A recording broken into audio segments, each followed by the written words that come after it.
Skyward!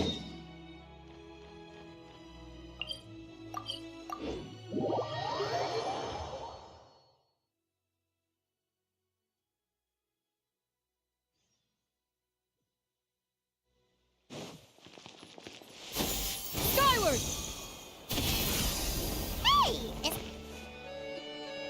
I see. So you believe that this warning letter was sent by the Phantom Weasel? Absolutely. I've said it before and I'll say it again. The Phantom Weasel never acts as you expect. He must have faked his own death 10 years ago using a body double.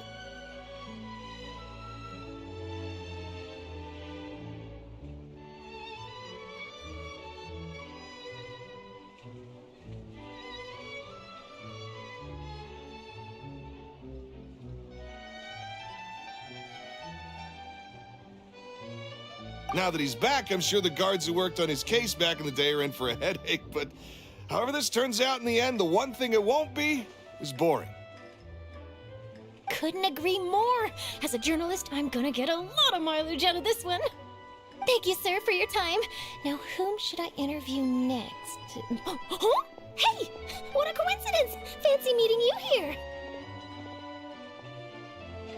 Perfect timing.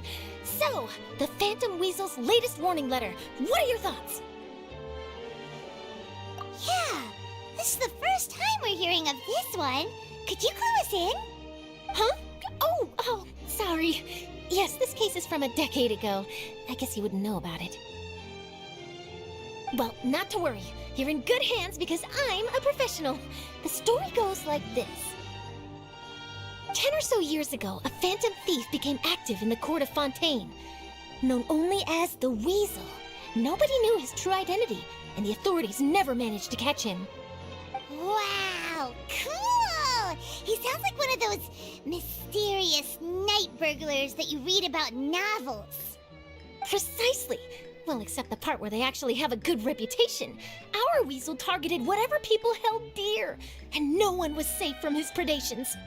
He would just as soon steal a necklace from a rich merchant's safe as he would a toy doll given to a commoner child for their birthday. I know! The phantom thieves you read about in novels rob the rich to pay the poor, but this guy did not discriminate. Unsurprisingly, this didn't work wonders for his public reputation. Every man and his dog wanted to see him behind bars. Yeesh. So, did they catch him? Not exactly. There's a good chance that the Weasel would still be at large to this day if it hadn't been for an accident 10 years ago. A magician named Caesar fell to his death in a botched high-altitude escape performance. When the police went through his personal effects, they found a hoard of stolen loot and gadgets used for criminal activities. And that was how the Phantom Weasel's identity was revealed to all. Sure enough, thefts in Fontaine went down after Caesar's death. But today, 10 years on, the notorious thief has once again issued one of his warning letters and pasted it on the gate of the Opera Epiclese for all to see. I had to squeeze through the crowd this morning to get a photo as soon as I heard. Here, it's this one.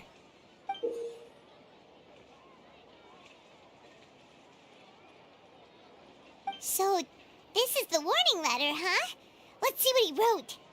3 days from now, when evening falls, I shall take from you that which you hold most dear at the Opera House, just as you did to me 10 years ago. This is, without a doubt, a clear declaration of criminal intent. After years of laying low, the Phantom Weasel is back with a vengeance. What once seemed like an open and shut case has been blown wide open again. But why has he reemerged now? And what does he want? I sense an epic scoop, and I'm going for it. Uh-oh. If this thief will steal anything that other people value, does that mean even we might be targeted? Really? Oh, let him try. In fact, Hyman's gonna eat all our snacks right now. Let's see what he can do about that. Okay, the people have spoken. It's clear that the public are very concerned about the Phantom Weasel's reappearance. Let's see, I've got a photo of the letter, my interview notes. Yep, that should be enough to form the skeleton of my article. It does feel like something is missing, though. thing. Exclusive. Who should I interview next? I need someone with a more concrete connection to the weasel. Is that who I think it is? Linny! Magic, magician, Caesar, the Phantom Weasel! That's it! Let's go interview Linny! You see, the original Phantom Thief Caesar was a magician too! And what do Phantom Thieves and magicians have in common? They both have an air of mystery about them. Perhaps there's a connection there. Are you serious? What sort of a deduction is that? Oh, relax! My journalistic instinct tells me that an exclusive news story is beckoning. Let's go! No time for delay!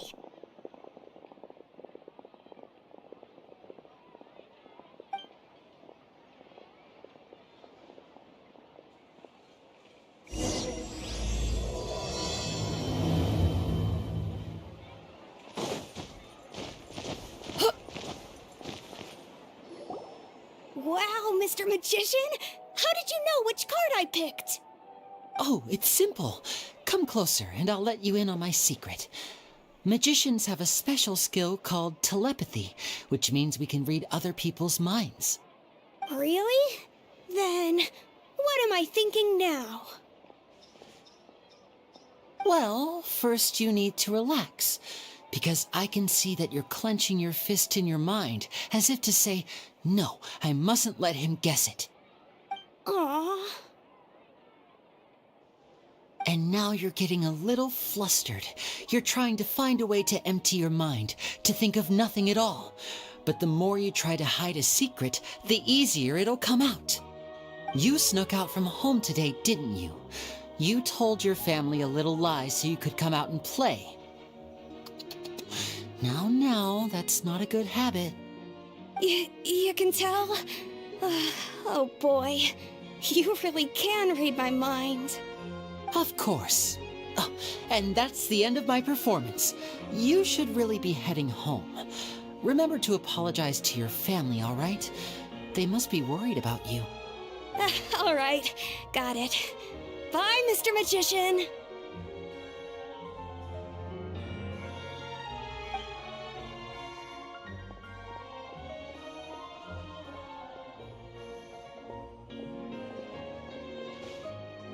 Hey, Linny? Why, hello. We meet again. Are you looking for me? What's the situation? Well, why don't you guess, Mr. Telepathic? Oh, please. You didn't believe that spiel, did you? The power of telepathy is quite beyond me. I'm sure that child would beg to differ. Seemed like you were right on the money. That was nothing more than a little trickery. I made an educated guess based on his micro-expressions. That, plus the fact that he was the only kid here without his parents, and he looked as guilty as sin. He made it easy for me. You guys, on the other hand... let me guess. Don't tell me you're here for the Phantom Weasel, are you? Wow, got it in one! Is this more of your trickery at work? Wait, really? No trickery this time. It was pure luck. His warning letter's been the talk of the town, so I figured that maybe you were asking around about that. Bingo! I plan on writing a column reporting on the latest news about the Phantom Weasel. So, Linny, what are your thoughts on this infamous thief's reappearance? To be honest, it makes me angry.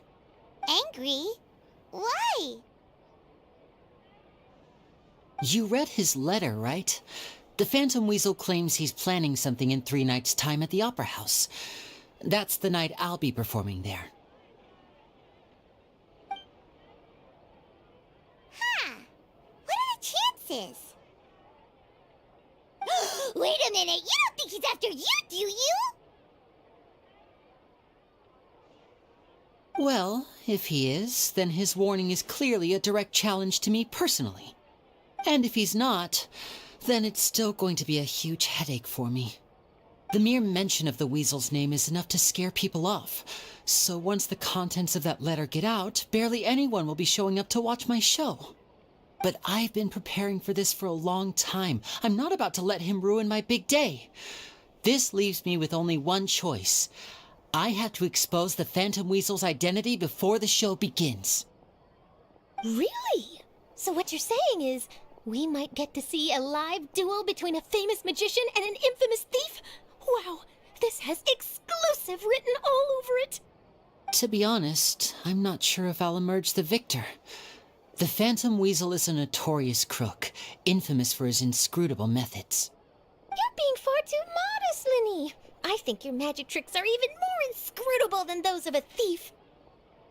Thanks for the compliment, though I have to say I don't care much for the comparison. A lot of people liken magicians to thieves because we both have the ability to make things disappear without the person noticing. But there's an important difference that these people overlook. Allow me to demonstrate with a quick magic trick. Here, I have a flower, just an ordinary flower that was picked not long ago. Watch it carefully now. 3, 2, 1. It's gone!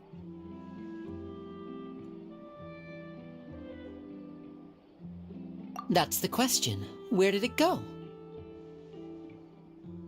Therein lies the difference between us. Thieves make precious things disappear, but only magicians make them reappear. If I could now invite you all to check your clothes, there might be a surprise in there somewhere.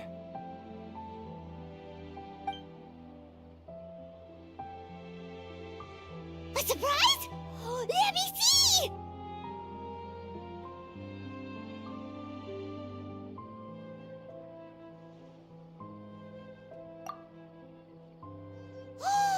It's right there! But how? You haven't moved this whole time!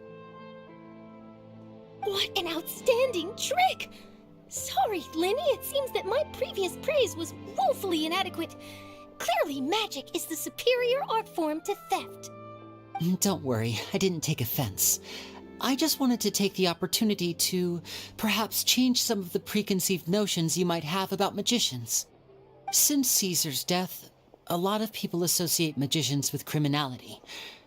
It can be quite frustrating. I can imagine. Coming back to your trick just now, might I presume that you are well versed in floral symbolism? For example, magicians often use rainbow roses in their flower-related performances to represent passion and romantic encounters. But you used a Lumidu spell, which, if I'm not mistaken, allude to separations. I'm curious to know if there was any deeper meaning behind this choice? Impressive knowledge. It's no wonder you're such a successful journalist. But I'm afraid I don't know the first thing about floral symbolism. I'm just in the habit of using Lumidu spells in my magic. It sounds like something I should look into, though. I'll buy myself a copy of Fontaine's Floral Language Facts when I have some time. But it'll have to wait until this Phantom Weasel business is behind us. Well noted. In that case, this brings us to the end of our interview. I, for one, am looking forward to the final showdown between you and the thief. Please feel free to get in touch to update me on any further developments. Otherwise, I will of course see you at your show in 3 days' time, but let's hope the Phantom Weasel is caught by then. If there's nothing else, I'll be off. You've given me lots to work with here, and I've got no time to lose if I want to write that exclusive piece. I'll see you all later.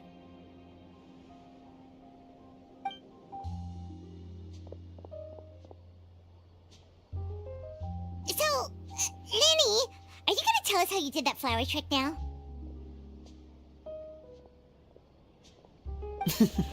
I'm afraid that's my little secret. Aww. Well, magicians are entitled to their secrets. But Paimon's really itching to know how it's done. You feel it too, right? So itchy! Not so itchy then, huh? Well, since you're so concerned, how would you like to serve as my temporary magician's assistants and help me investigate? Magician's assistants? Oh, that sounds fun! Assistants are technically magicians too! Also, it'll bring us one step closer to figuring out how that darn trick is done. Shall we go for it? The first thing we need to look into is who Caesar really was. If he truly was the Phantom Weasel, that means that the Weasel is dead, and whoever wrote this warning letter is just a copycat criminal. But if he wasn't the Weasel? Well, that'll make things more interesting. It would mean that the Weasel lives, and he's been laying low all this time in some corner of Fontaine. And if we're investigating Caesar, his fiancée Gemma is a good place to start. Word is that she visits the cemetery often, so I asked Lynette to wait for her there. We should make a move. Let's go and rendezvous with Lynette.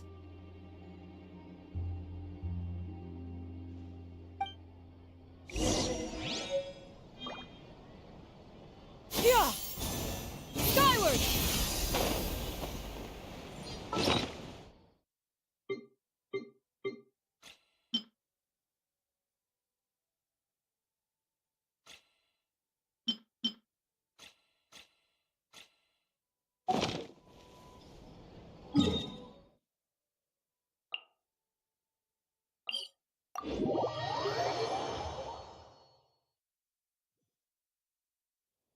Yeah! Got him!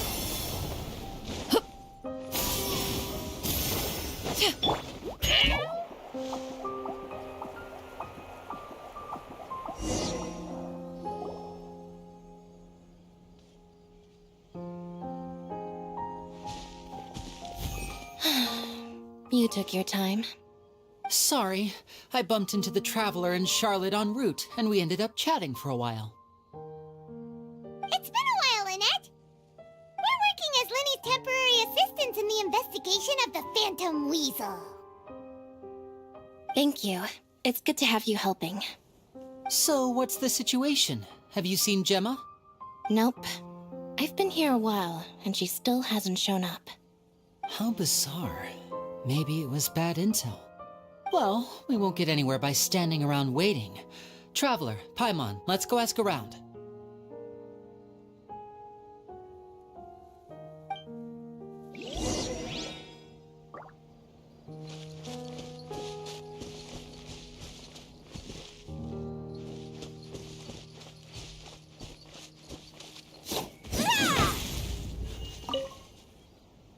Excuse me, good sir. Do you by any chance know a Gemma? Gemma? You mean Caesar's fiancée? Sure I do. What's this about? I'm just trying to get a hold of her because I need her help with something. I heard she comes here a lot. Yeah, she does. Poor thing. It's no secret why either. She's heartsick. Ever since Caesar passed away, she's been coming here once every week to clean his grave. Often she just sits there in front of his headstone, lost in thought. Sometimes she talks to herself. I asked her what she was doing once. She said she wanted to speak to him again. She knows he's gone and can't hear her from the grave, but she just likes to spend time there, telling her fiancé all about how her life is going. And she's been doing this ever since Caesar passed away? Oh, so 10 years. Wow. Their love must have been really strong. I'll bet. Caesar's reputation fell apart after his identity was revealed, so no one else visits his grave. Gemma's the only one who still thinks about him after all these years. I don't know if the mind lives on in the waters after death, but if it does, I'm sure Caesar must be grateful to have someone who remembers him fondly. If I'm honest, I think this is all so unfair to poor Gemma. Her fiancé was a low-life crook. He doesn't deserve someone like her. Anyway, all of that said, she's running later than usual today. Normally, she'd be sitting in front of his grave by now. I wonder if she's okay. Well, that's everything I know, I'm afraid. You might have more luck asking some other people. All right, well, thanks for sharing all of this with us. We'll keep asking around. You're welcome. I just hope she'll be able to move on one day.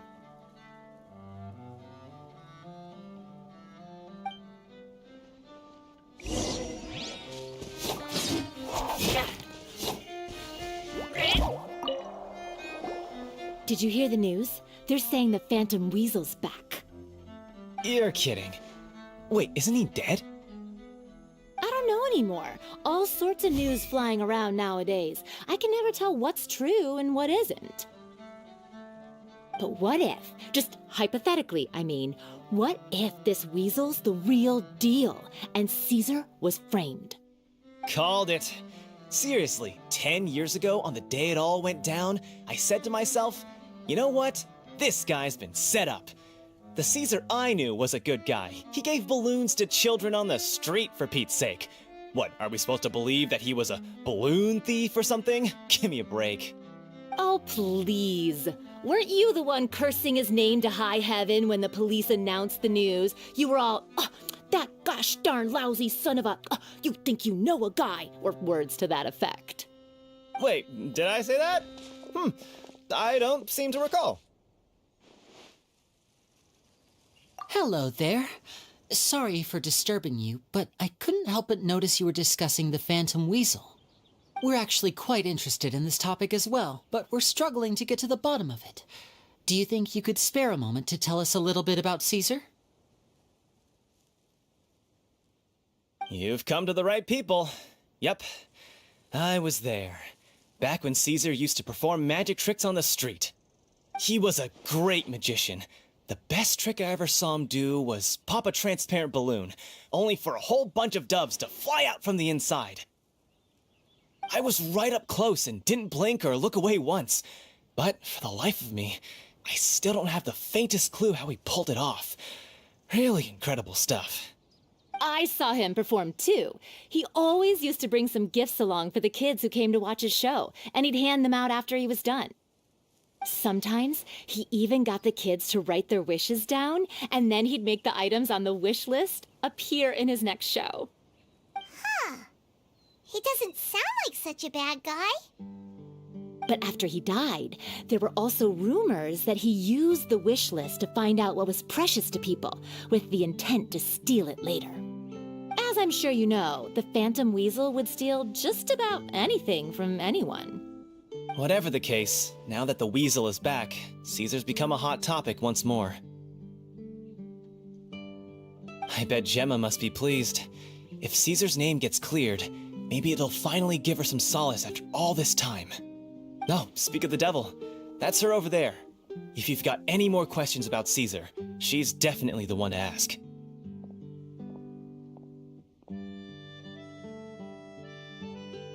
So that's Gemma.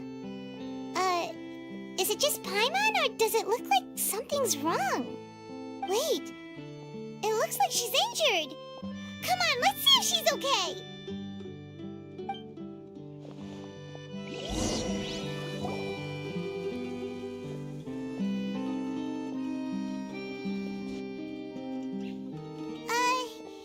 Hi there. You're Gemma, right?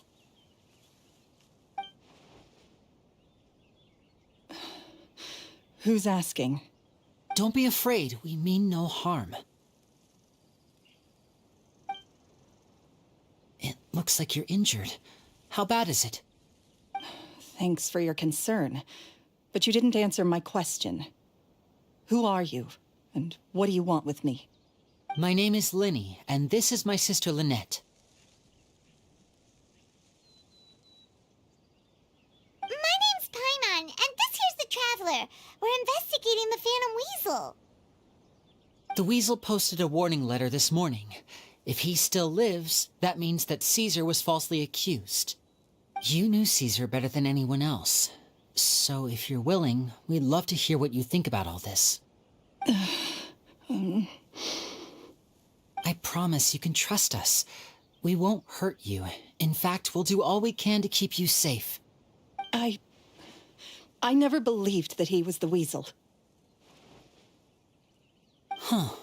I suspected as much. Okay, so going back 10 years, do you remember anything strange in the weeks leading up to the accident? Did Caesar have a falling out with anyone, for instance? No, not that I know of. Got it. All right, sorry for disturbing you. If you don't have any more questions, please leave. I want to be alone with him.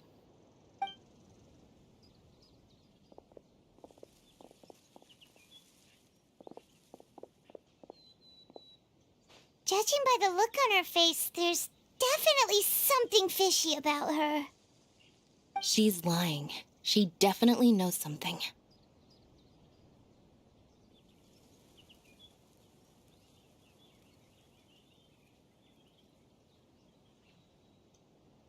That's fair. We're just a bunch of strangers who showed up and started questioning her about things that happened a whole decade ago. It makes sense that she'd be wary around us. In any case, I doubt we'll get any further here, so let's call it a day. Meet me outside Hotel de Boer tomorrow, and then we'll start the next step of our plan.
Over here.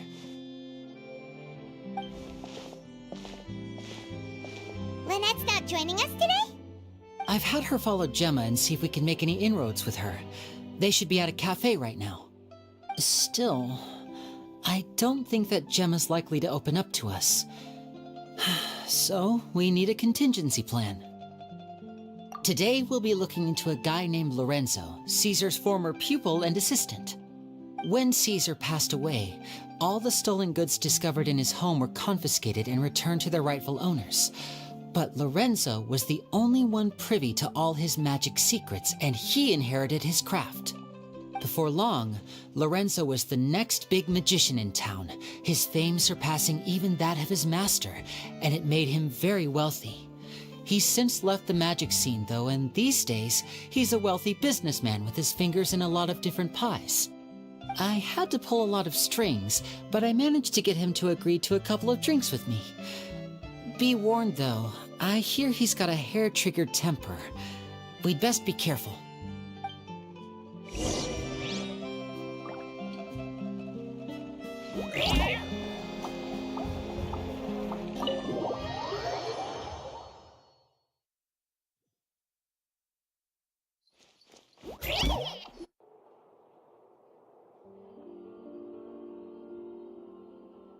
You neglected to mention that you were bringing 2 other people with you.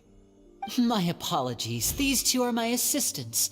When they heard that I was meeting with the former magic maestro himself, they begged and pleaded with me to bring them along. And if it's no trouble, a couple of autographs would really make their day. Oh, forget the pleasantries, just sit.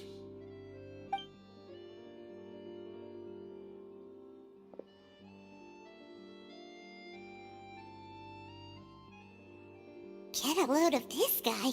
Forget the pleasantries, he says, but he looks pretty happy about Lenny stroking his ego. I only agreed to meet since we're both magicians. Do me a favor and cut to the chase. I have more important things to do than drinking. Much obliged, sir. As it happens, the matter I want to address is also related to magic. Yesterday morning, a warning letter from the Phantom Weasel appeared on the entrance to the Opera House. He claims to be planning something for the same evening that I'm scheduled to do a magic show there. As such, I believe that I may well be his target. I have to get to the bottom of this to ensure that my show can go ahead as planned. Naturally, any investigation into the Weasel starts with a few questions about Caesar, who... What is there to investigate? Caesar was the Weasel and he's been dead for 10 years. So what if some sick creep thought it'd be funny to write a warning letter? It changes nothing. Are you trying to tell me you actually bought it? Please, sir, no need to get so worked up. I do concede that a copycat is but one possibility. Possibility? It's a fact, Linny. Look, my patience is limited, so listen carefully while I'm still willing to put up with you. The weasel is dead. Period. Everyone knows that, so do yourself a favor and quit this investigation. It'll lead you nowhere. Look, if this affects your magic show in any way, I will personally compensate you for any losses. Oh, sir, I'm honored, really. But this isn't about finances for me. My pride as a magician is what's at stake here, Lorenzo. Copycat or not, this person has thrown me the gauntlet, and I must meet their challenge head on. Your pride? Don't mince words with me, boy. Just tell me, what exactly are you seeking to do? I want to find out the Phantom Weasel's true identity. I have to know for myself what really happened 10 years ago. What would that accomplish? And what do the events of 10 years ago have to do with you, anyway? Look, you of all people should know that a magician never reveals their secrets. And in any case, dead men don't talk. So if you really care about your magician's pride, then you'll forget about Caesar and move on. Uh-oh. This is getting awkward. Lorenzo? Is that? Oh, it is you! I know that big, booming voice anywhere. What's up, my man? Want to grab a drink with me? Another day, I'm busy. Oh, come on. You can't be all business all the time. You know what they say? Live fast, die young. You gotta learn how to kick back and relax once in a while. If I wanted your life advice, I'd ask for it. Now get out of my face and go be drunk somewhere else. Sorry, my good sir. I don't believe I've had the pleasure. Oh, hey! Edmondo. He and I are business pals. We worked together a bunch of times. This is your first time meeting him? Oh, he's always like this. Foul-mouthed and hard-nosed. Never heard a kind word out of this guy the whole time I've known him. And he wonders why he can't get a girlfriend, despite being, what, pushing 40, 30, something? Anyway, point is, a lot older than when he first got rejected by the girl he was into. And he's still into, from what I hear. Shut up and get out of my face. Another word out of you and you can forget about doing business with me ever again. Do I make myself clear? Sorry, I may have had a little too much to drink. All right, I'm gonna leave. Don't work too hard.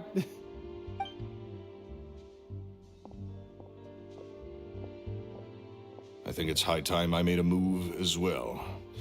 If you really want to investigate this, Linny, be my guest. But if nothing good comes of it, don't say I didn't warn you.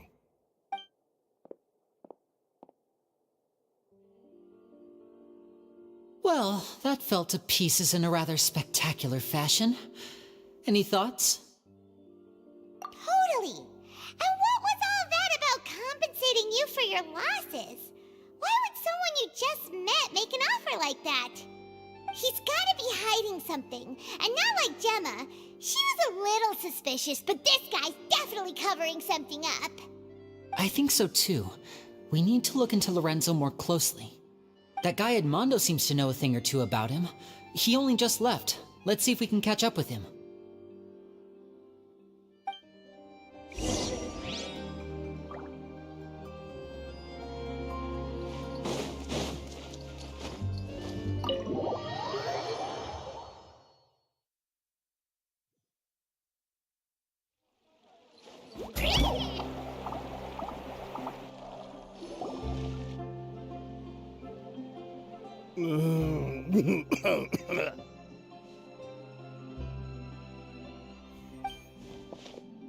You okay there?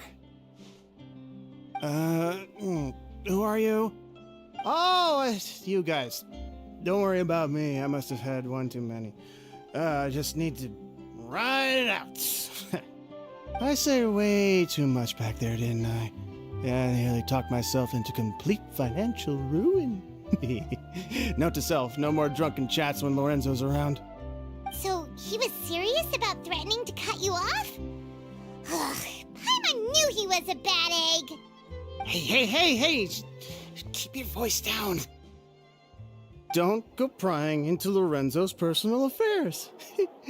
Bad things happen to people who ask too many questions or make an enemy out of him. What kind of bad things? Don't even ask. I'm sorry. I'm gonna have to cut this conversation short. I'm not crossing that line again. And take it from me, trouble with Lorenzo is one thing you don't need in your life. You saw him flare up back there.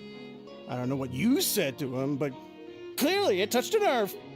That's not a good sign. You're too young for this. Don't get in over your head.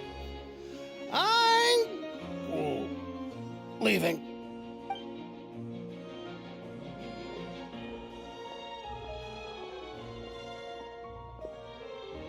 And there he goes. What do we do now, Lenny? Shh. I think we're being watched. Someone was listening in to our whole conversation. Don't say anything and don't look back. Any altercation in the city will attract the guards. We'd better take this elsewhere.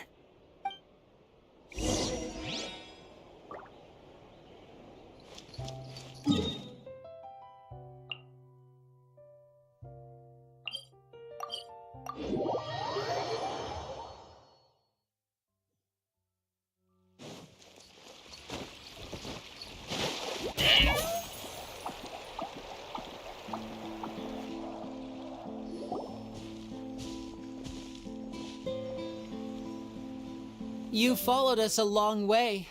Why don't you come out and introduce yourselves? So you're Linny. And where's your sister?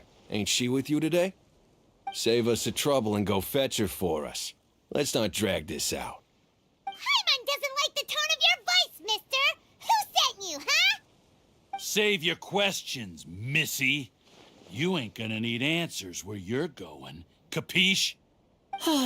Looks like we can't avoid this fight. Now, I'm not the strongest fighter, so I hope you're ready to back me up. Don't worry, we got this!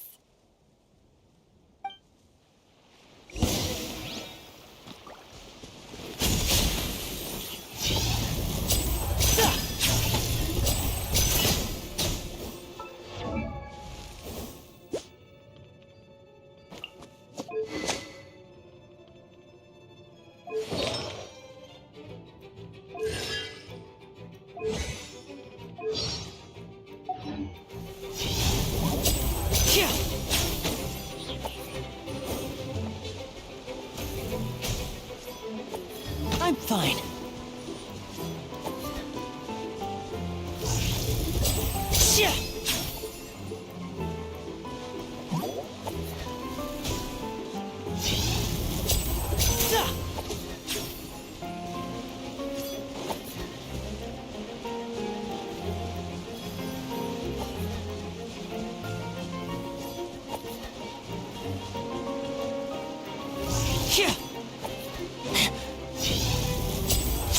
Ow!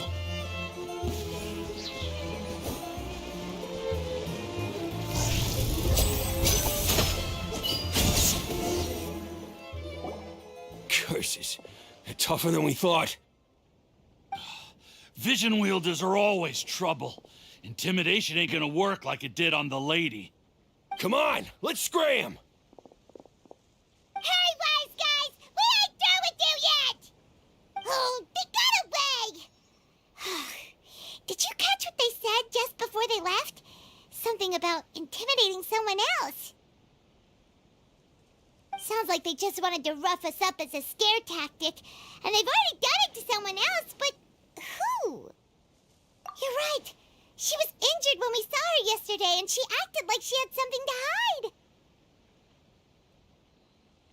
Maybe she was too scared to tell us the truth because those guys had threatened her. Well, if that's the case, she should be more willing to open up to us once she learns that those thugs won't be bothering her anymore. Let's head back to the cafe and see if we can get any information from her.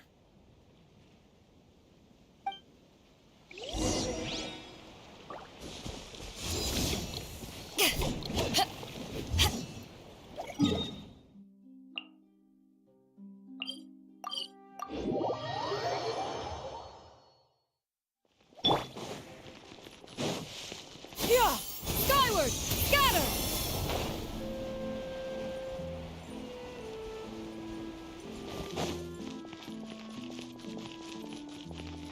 Yeah! Skyward! Scatter!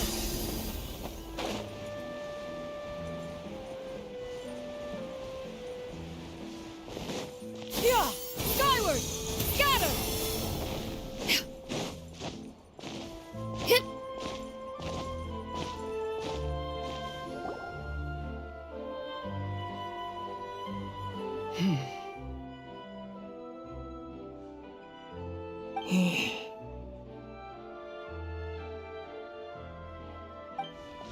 Gemma? You again. What is it this time?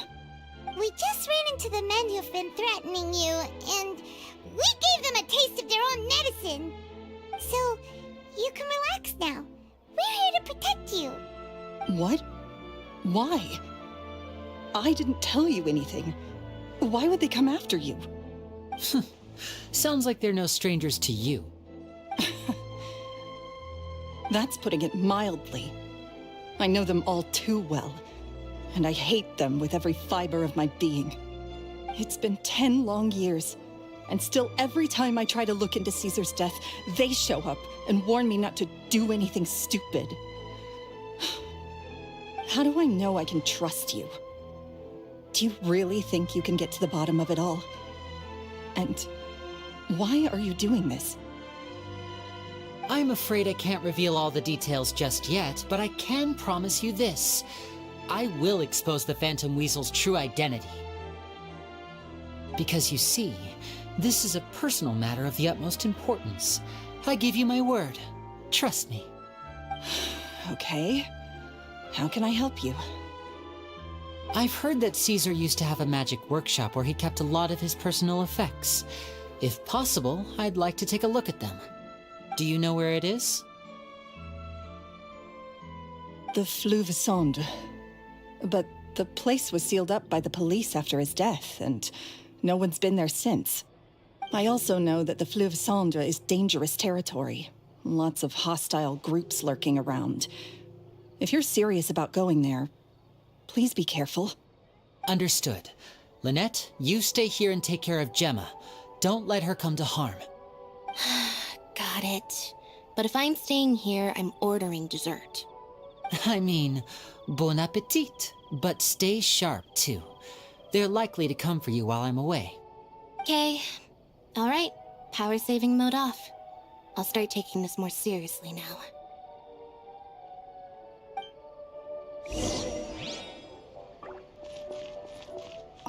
With me here, nothing will happen.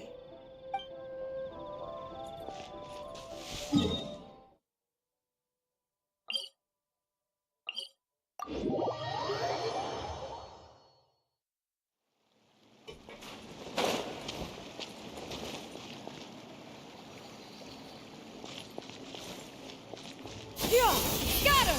Skyward! Hit! Yeah! Skyward! Scatter! Hit!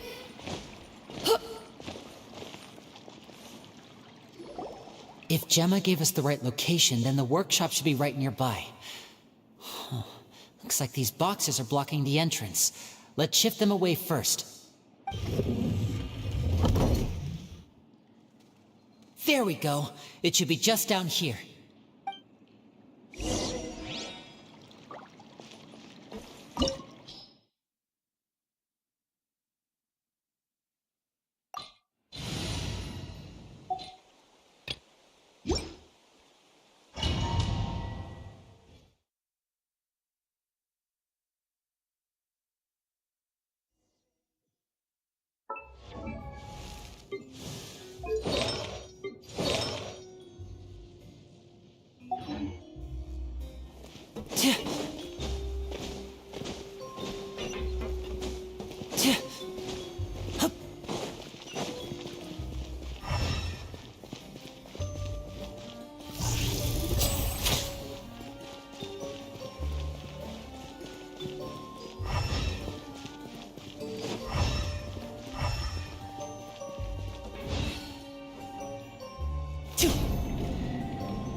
this was Caesar's workshop. Nothing suspicious here, just normal magic props. Let's head in further.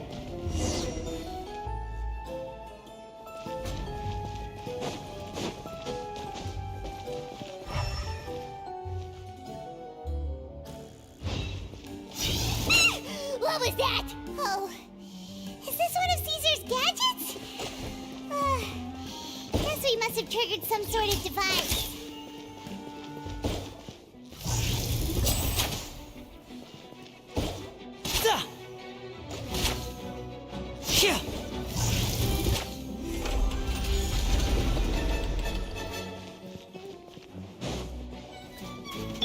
I see everything.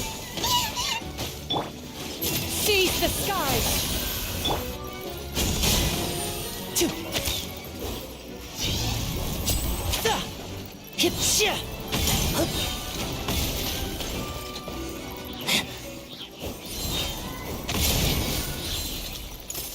Whoa. Look. The doll in the box is glowing.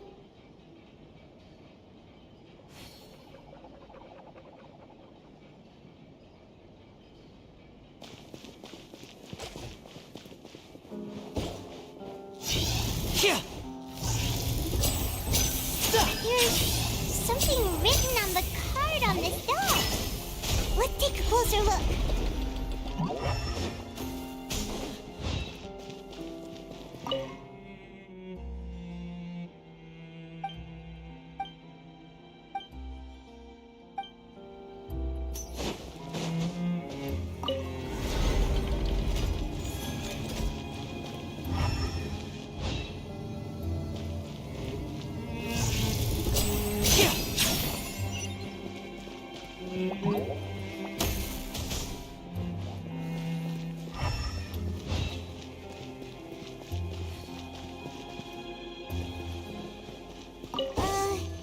These magic boxes are moving. What do we do? One of them looks different from the rest. Let's investigate. Got it. We're supposed to find the box that lit up at the start, right? There should be another wish list inside. Let's keep trying.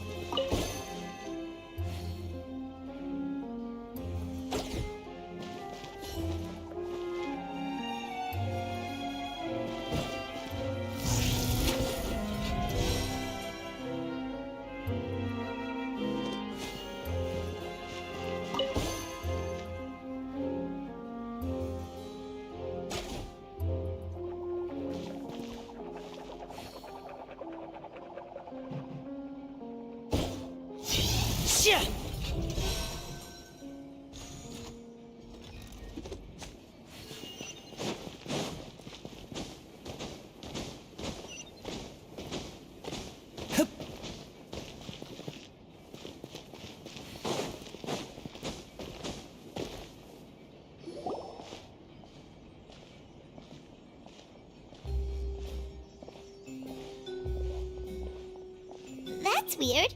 Have we reached the end already? There's nothing here. Maybe this was a wasted trip. This place seems a little too ordinary for a magician's workshop. There's a distinct lack of mystery. We've triggered quite a few devices on the way here. I'm starting to wonder whether Caesar built this whole place as one big, elaborate magic contraption. If so, then there must be more to this place than meets the eye. Maybe a hidden room somewhere. Aha! If I just move this book, then hopefully... and... presto! A secret passageway! How did you know? I'm a magician too, and apparently great minds really do think alike. Looks pretty big inside. Let's head in and take a look around.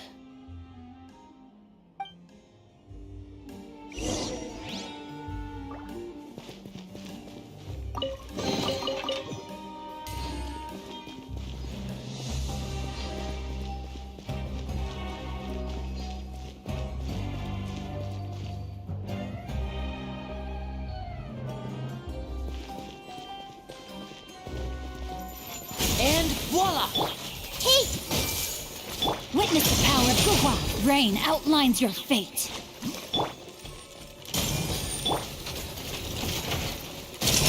Let's get this show on the road!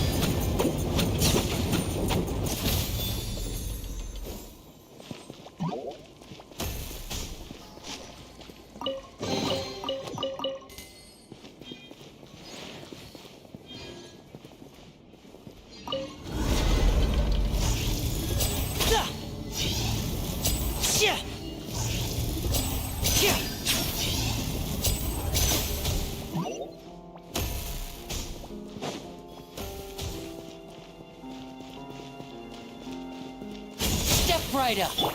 I see everything!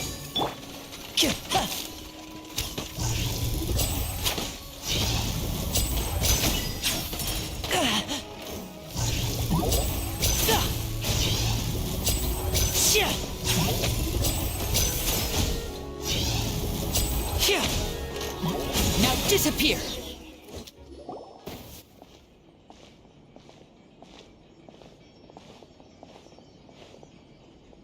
Why have you stopped, Lenny? Is there some device in that box? It just looks familiar somehow. Let me check this out for a second while you guys go on ahead. If anyone makes a major discovery, let's rendezvous here. All right, see you in a bit!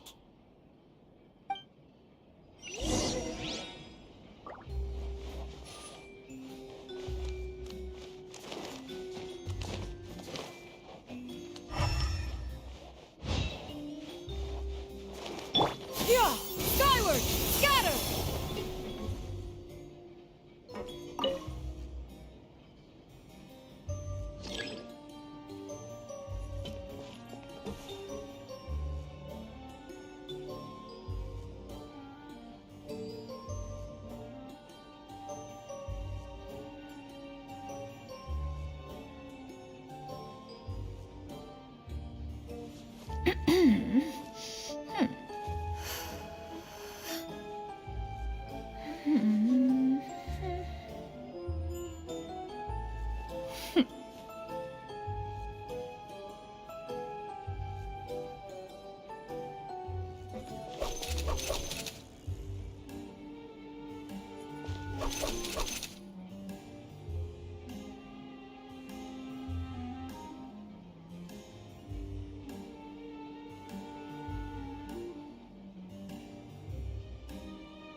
If you are presently unoccupied, perhaps we could stop a while at one's abode for some repose and conversation.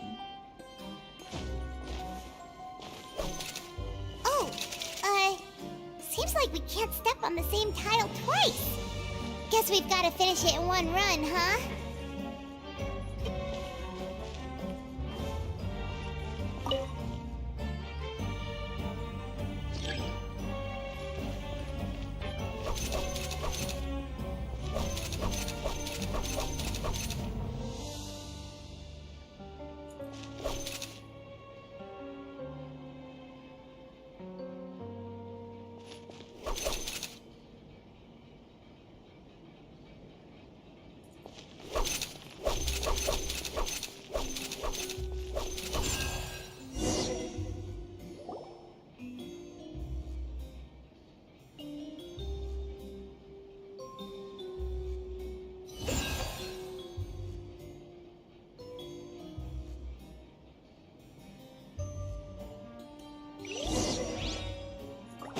Yeah!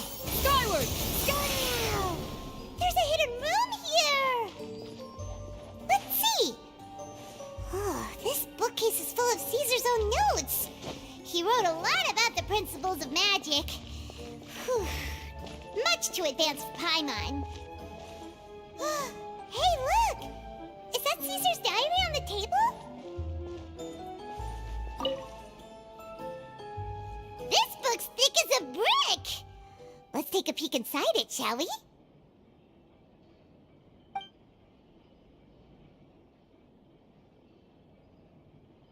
At one of my shows a few days ago, A child asked me how I pulled candy out of my hat.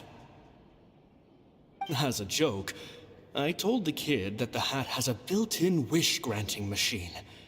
Next thing I know, today a whole bunch of kids were pestering me to pull all sorts of things out of the hat.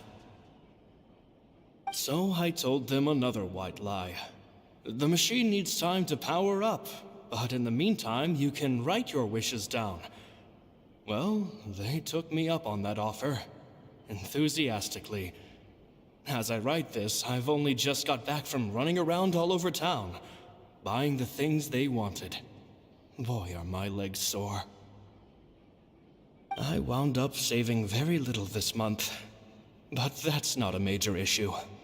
I now have a bigger problem. How am I going to hide all these things inside my hat?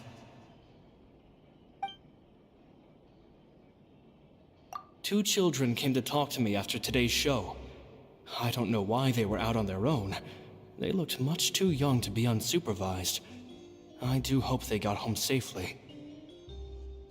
Anyway, they said that they wanted me to teach them how to do magic. It's not uncommon for children to ask this, of course, but I've never seen any of them as serious about it as these two. I told them that learning magic is very hard work, but that didn't faze them at all. It's like they already knew. They seemed so committed. I couldn't turn them down.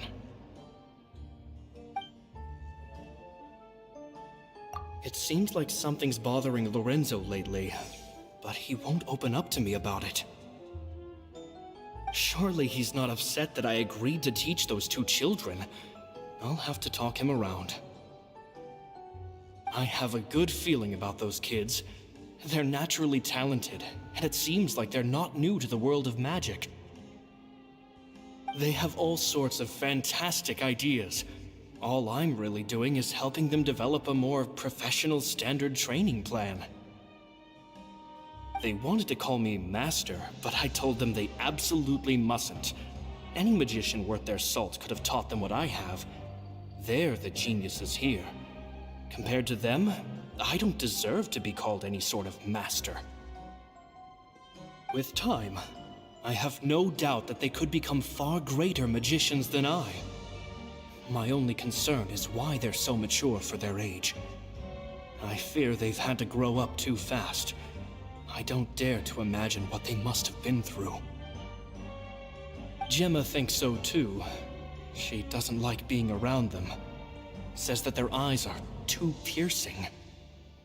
They don't bother me, but then again, I've never been the sharpest tool in the shed.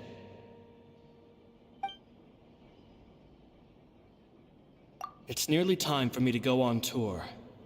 I asked the two kids if they'd like to come with me, but they shook their heads. I once overheard them talking about their father and their mission. Sounds like their parents have other plans for them. I guess we'll be parting ways soon.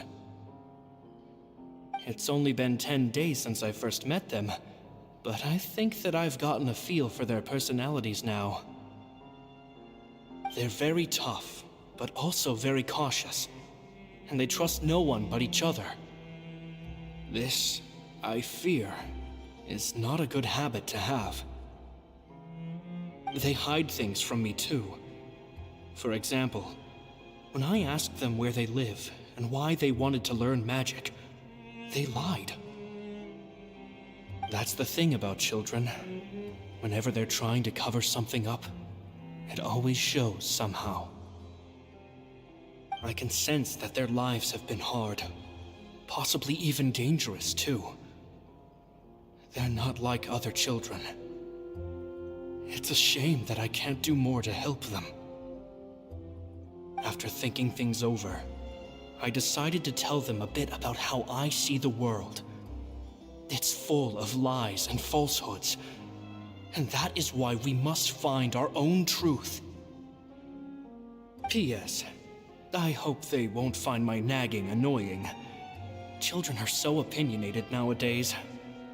Will it do them more harm than good for someone they've only known 10 days to lecture them like that?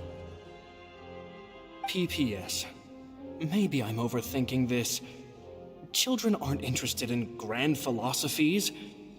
It probably just went in one ear and out the other. I bet they've already forgotten every word I said. Oh, Caesar, Caesar. Just mind your own business next time.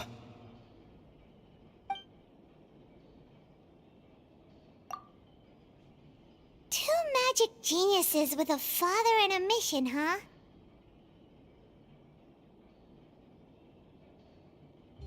Sounds a lot like he was writing about Linny and Lynette, don't you think? So did they meet Caesar when they were kids? Let's go ask Linny!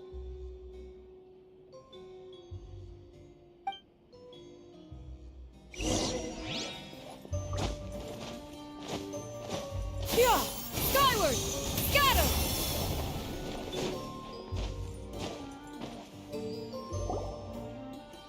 Linny? Shh, hold that thought. As I expected, there's a lot of fishy things going on in this place. Fishy? Uh-oh, what have you found? All in good time. Before we go over our new leads, I want to tell you how a high-altitude escape is performed. First, the magician slots themselves into a magic box in full view of the audience. The box is then suspended high in the air, and a short while later, the base automatically opens. At this point, a dummy will fall out of the box, but it looks real enough to grab the audience's attention, and they start wailing and screaming. Meanwhile, the real magician, who has by now blended into the crowd, waits for a good moment to make their appearance and put on a hysterical performance. Oh no! Is that me? Did I just fall to my death? Very vivid description. Paimon can really picture it. And then what? The audience's gaze then turns to the magician, and by the time they realize what's happened, the dummy has vanished, as if everything that just happened was some sort of shared illusion. Of course, that's just how I think the process should work, theoretically speaking. The inventor of this trick never performed it successfully. When the box opened, Caesar was the one who fell out, and not the dummy. He fell right to the ground from the highest point of the opera house. No one could hope to survive that fall, not without a vision at least. And no one else has ever attempted this trick since. My understanding of how it works is just based on what I could gather from his notes and the relevant gadgets here in his workshop.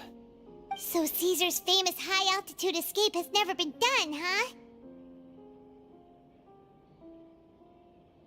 Paimon was about to say how cool it would have been to see it in person, but if it's that dangerous, it's probably for the best that no one else tries to do it. Wait a second. So if a dummy's supposed to drop out of the box, then where does the real magician go? How does he get out? Glad you asked. That brings us to the secret of said box. This box right here is the one that Caesar constructed himself to use in the performance, and it's not as simple as it looks. Inside, there's a device that only the magician himself would know about. Once the magician's inside and the box is lifted up into the air, the audience's view of the box is fixed at a certain angle. From where they're standing, they have a clear view of the front, sides, and bottom, but the back and the top are now no longer visible. At this point, the magician presses a button inside the box, opening a secret door out of view. He then escapes through this trapdoor onto the opera house roof, waits for the dummy to fall and distract the audience, and quietly returns to ground level. That's way simpler than Paimon imagined. Even Paimon could probably do it. Well, there's a little more to it than that, of course. The hardest part of this trick is controlling the audience's mood and reactions. That takes an exceptional degree of showmanship. There's the falling dummy, the miraculous reappearance, the pompous performing. Maybe the magician would even have themselves tied up before it begins to strengthen the impression that there's no escape. Many days and nights of careful research and painstaking practice would have gone into this, all culminating in a performance just a few minutes long, but one that still manages to transform the shock and grief of a tragic accident to the joy and laughter of a mesmerizing magic trick. Caesar was a highly accomplished magician. But unfortunately, even he didn't manage to pull it off. So, how did it go so wrong? You said you found some fishy stuff here. Have you figured out what really happened? I can make a pretty good guess. I looked into the case files. The magic box Caesar was using at the time of his death had the secret button I mentioned positioned on the right-hand side. And sure enough, he always used his right hand as his dominant hand in public. Okay. Nothing suspicious there. But here's the strange thing. Most of the devices in this workshop have the mechanism on the left-hand side, including this box right here, which leads me to believe that Caesar was in fact left-handed. Because a magician can't afford to have their most basic habits stand out too much. People naturally focus their attention on the most important details of the task or situation at hand. But a magician needs to be able to redirect an audience's attention at will so as to avoid arousing their suspicion. The essence of magic is getting people to believe a lie. If even the truth raises eyebrows, the falsehoods become all the more difficult to mask. And so, Caesar trained himself to use his right hand to align with his audience's expectations. Great magic always requires sacrifices. But in his most stressful and nerve-wracking moments, and when no one was watching, reflex would kick in and he'd use his left hand. That's why he set his gadgets with the mechanism on his left. Exactly. I think that's likely what happened. Caesar would have been under a lot of time pressure during the escape. He'd have had mere seconds to open the hidden compartment, retrieve the dummy, then open the secret door and make a swift escape. But I'm sure he was confident. He would have rehearsed countless times to the point where it was second nature. He'd barely need to think about what he was doing because muscle memory would guide him through. So he opened the compartment, took out the dummy, checked everything was in order, and then went to leave. With his left hand, he reached for the button, and suddenly, his heart skipped a beat. It wasn't there. Much like when you reach for your keys but find your pocket empty, his mind needed a moment to process what was going on. Instinctively, his left hand would keep feeling around for the missing button, maybe for another second or two, until the bottom of the box gave way. With the stakes being as high as they were, just a 2-second delay cost him everything. The authorities would find nothing suspicious and conclude that his death was due to his own error. When in reality, someone switched the boxes, and they did it to murder him. But how would they be able to make the switch without being noticed? That would be difficult to pull off, no? It would have to have been someone who knew that he was left-handed, and who could move his props around without arousing suspicion. Someone who was always by his side. Isn't that right, Lorenzo? You just couldn't let sleeping dogs lie, could you? There's not a lot of people who'd go to all this trouble for some magician who died 10 years ago. I didn't want to have to do this, you know. Silencing you the hard way just creates more problems for me to deal with. But I gave you your chance. I hoped you'd do what's good for you and back off like the lady, but you disappoint me. You mean Gemma? So you are the one who's been threatening her! Yes, although however stubborn she might be, she was never much of a liability. But you people, you never even knew him, but for some reason you just wouldn't drop it. Which is why you can't leave this place alive. Take them out, and make it quick. Do your worst!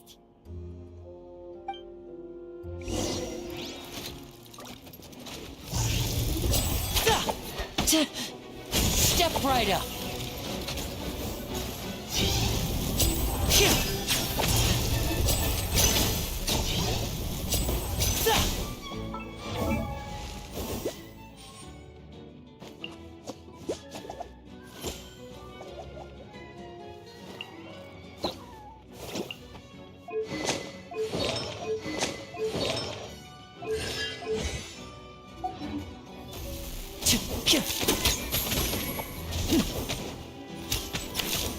Now disappear!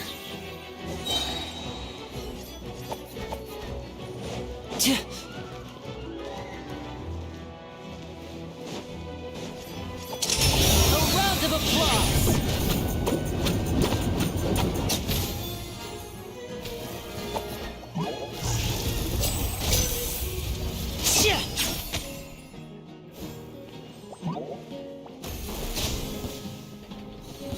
Step right up! Committed to memory.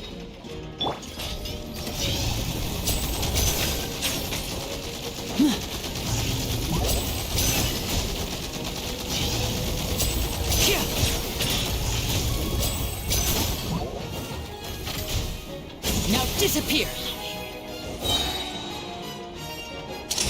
Here comes the finale!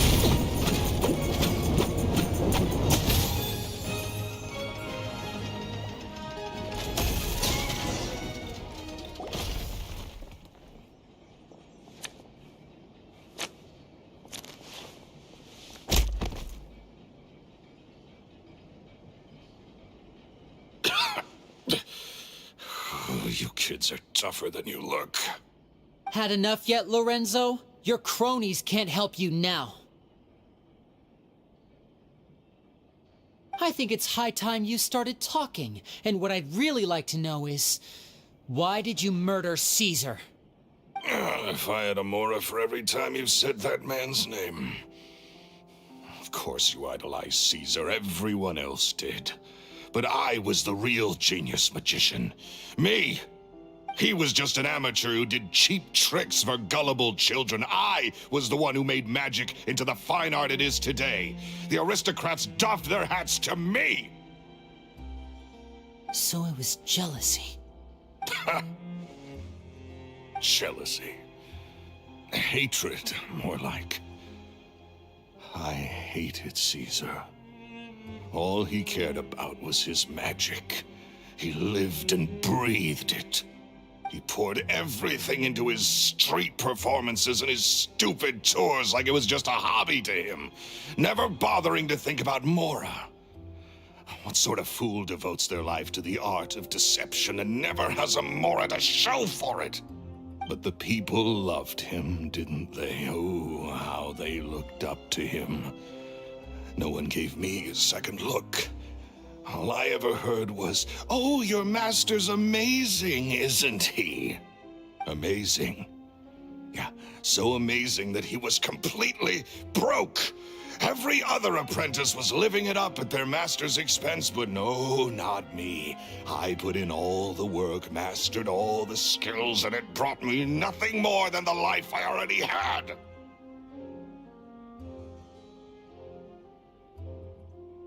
He forbade me from using magic to trick people out of their Mora. There was nothing he hated more than that. And with his reputation in Fontaine, it was too risky for me to go it alone. As long as he was alive, if I dabbled in my own brand of money-making magic, he would expose me, and it would destroy me. I had to kill him. There was no other way. He had to go. And this was your only motive? It was reason enough. What other motive would I need? Well, I was under the impression that there might have been other factors at play. For instance, maybe you were in love with Gemma, but she was engaged to Caesar. In love with Gemma? Don't be ridiculous.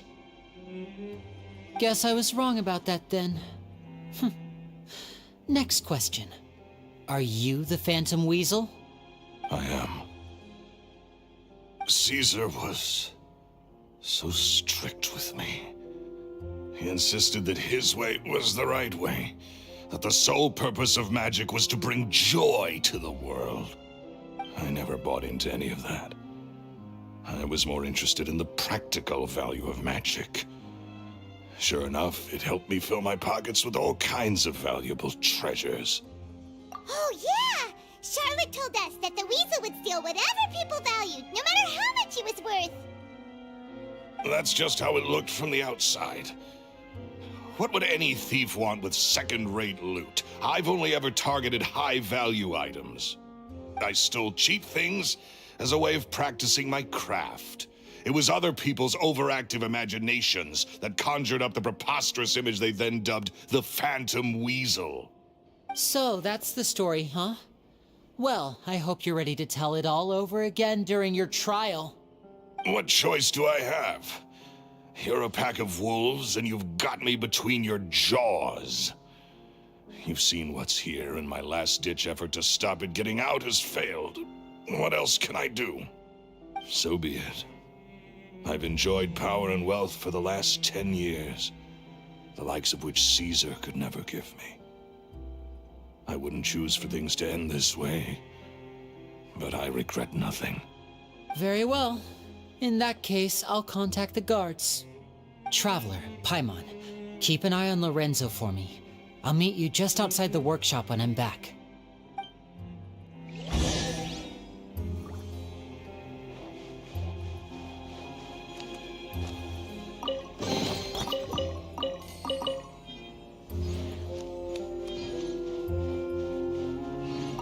At least I can finally stop looking over my shoulder now.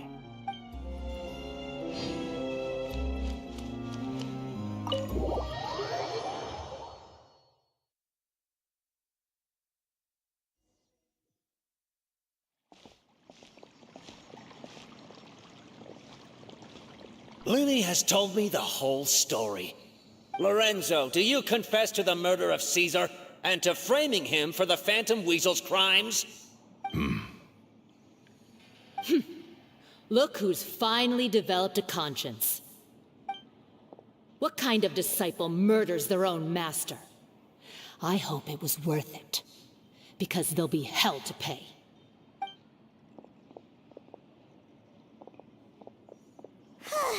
Looks like it's all over. What should we do next, Lenny? Should we start preparing for your show? Let me think. Let's rendezvous with Lynette and Gemma first. With Lorenzo in custody, Gemma will no longer have to fear for her safety. Good point. We should go tell Gemma the good news right away. It'll give her some peace of mind for sure.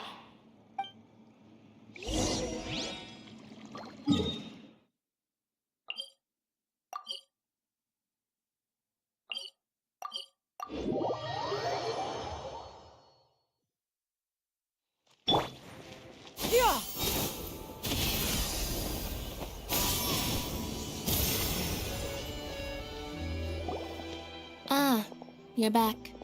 You were so quick. I've only just finished my third dessert. Your third? Lynette, come on, we've talked about this. Everything in moderation. You're not gonna have any room left for dinner now. It's fine. I'll shift to exercise mode and jog off the excess sugar. That's besides the point. Well, it's done now, but try to eat a more balanced diet in the future. Point taken. Did everything go okay? Of course! Lorenzo was no match for us. The guards are taking him into custody as we speak. Gosh, that's amazing. I'm sorry, I still didn't know if I could trust you, but now it seems I can. I had my suspicions about Lorenzo, but It's okay, we understand. He did threaten you. Paimon would find it hard to trust strangers in your position too. But you don't need to be scared anymore. Everything's gonna be okay. Sorry. My emotions are all over the place right now. I've been waiting for this day to come for so long. I always wanted to report Lorenzo. He took all of Caesar's property, which I found suspicious, but I had people watching me all the time, so I couldn't risk looking into it. I was so afraid. I was scared he'd do something terrible to me, and then no one would be left to visit Caesar's grave. So I never had the courage to speak out. Thank you all. Truly. Thank you so much.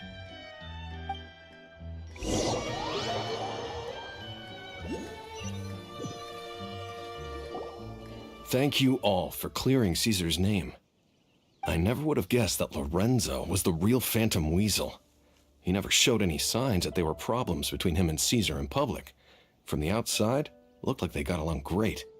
And to think that lowlife's been living life to the fullest all this time, while Caesar's name was getting dragged through the mud. It's a travesty. At least his soul can finally rest in peace now, thanks to your efforts.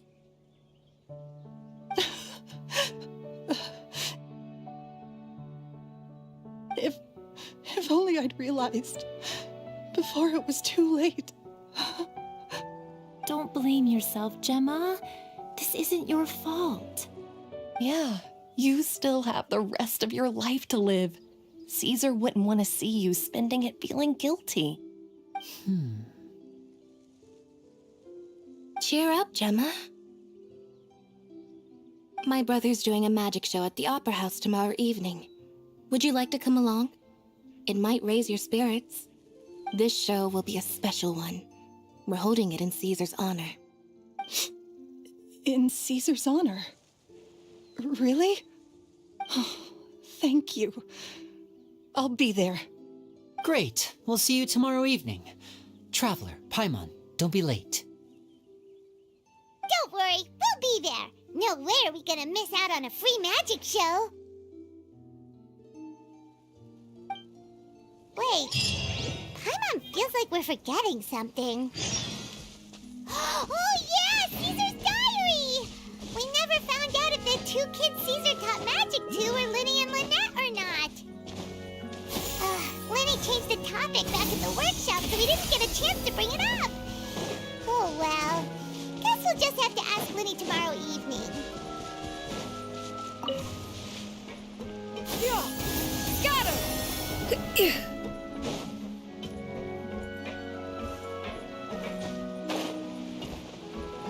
Yeah, scatter!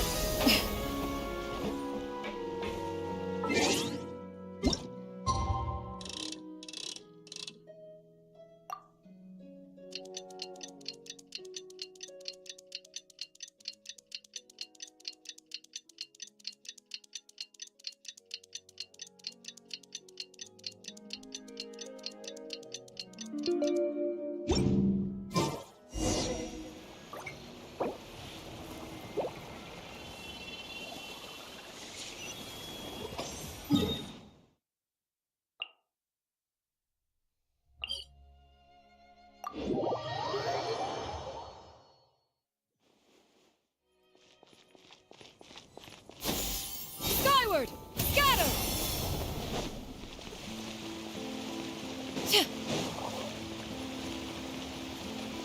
Yeah! Skyward!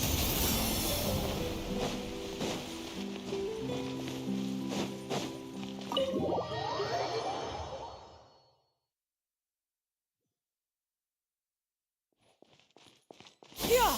Skyward! Scatter!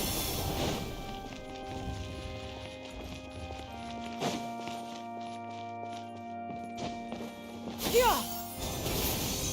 Scatter!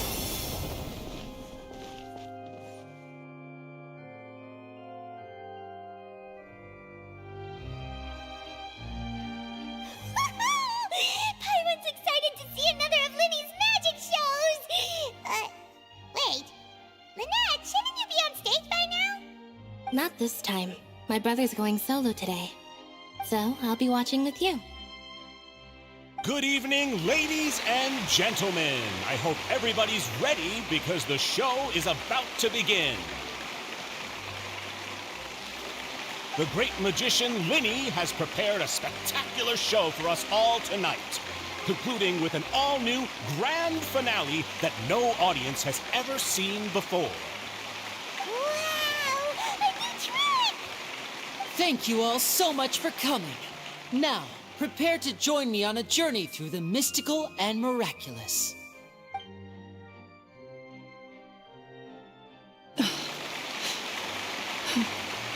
Exciting stuff, isn't it? Yes, it's just... It reminds me of him. No wonder. Caesar was a famous magician too. So, how did you two first meet, Gemma? Well, I was out on the street once, and I saw him performing for little children. Children love magic, because they're willing to believe in things that can't be rationally explained. Caesar had this amazing way of bringing them into a dreamlike world. And somehow, I felt drawn to him too. So I went up and asked him to do a trick for me. Aw, that sounds so romantic. What trick did he do? It was with a flower. He took it in his hand, snapped his fingers, and it magically appeared on my head. I was so happy that day. No one had ever given me a flower before that. Oh, that's so cute! Actually, now that you mention it, Lenny's done that one before. Is that right? Then I suppose he's a romantic at heart, just like Caesar. So let's treasure the time we have with him. After all, you never know when the people dearest to you might be gone. That's right. It's all over now. Paimon doesn't really know how to comfort you, but at the very least, no one's gonna be intimidating you from now on. You can breathe easy at last, right? Right. Yes, you can breathe easy now, Phantom Weasel. See? Even Lynette says... Wait, what? The Phantom Weasel? Lorenzo escaped? Where is he? What do you mean, Phantom Weasel? As Lenny once said, a performer's job is to commit fully to their role and put on a flawless performance for their audience. But once the bag of tricks is empty and the curtain falls, it's time to end the show. The spotlight is no place for someone with no more cards up their sleeve. It's been 10 years, Gemma. Aren't you tired of the grieving widow act? I think it's time to put an end to it. What are you talking about? Paimon doesn't like this riddle. Traveler, Paimon doesn't like where this is going. Come on, say something! Ladies and gentlemen, I hope you're all enjoying the performance so far. There will now be a brief intermission, after which Linny will perform the most electrifying act of tonight's show, the one we've all been waiting for. The final performance will take place outside of the Opera House, so please make your way outside in a calm and orderly fashion. The Phantom Weasel never did like public places, did they? Don't worry, this place will be quiet soon. Let's talk somewhere else for now.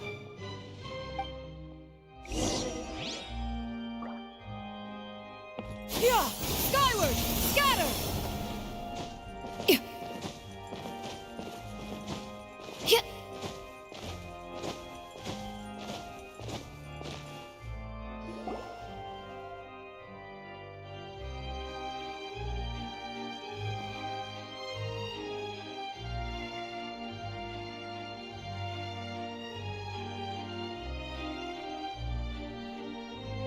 Dear me, this is awkward, isn't it?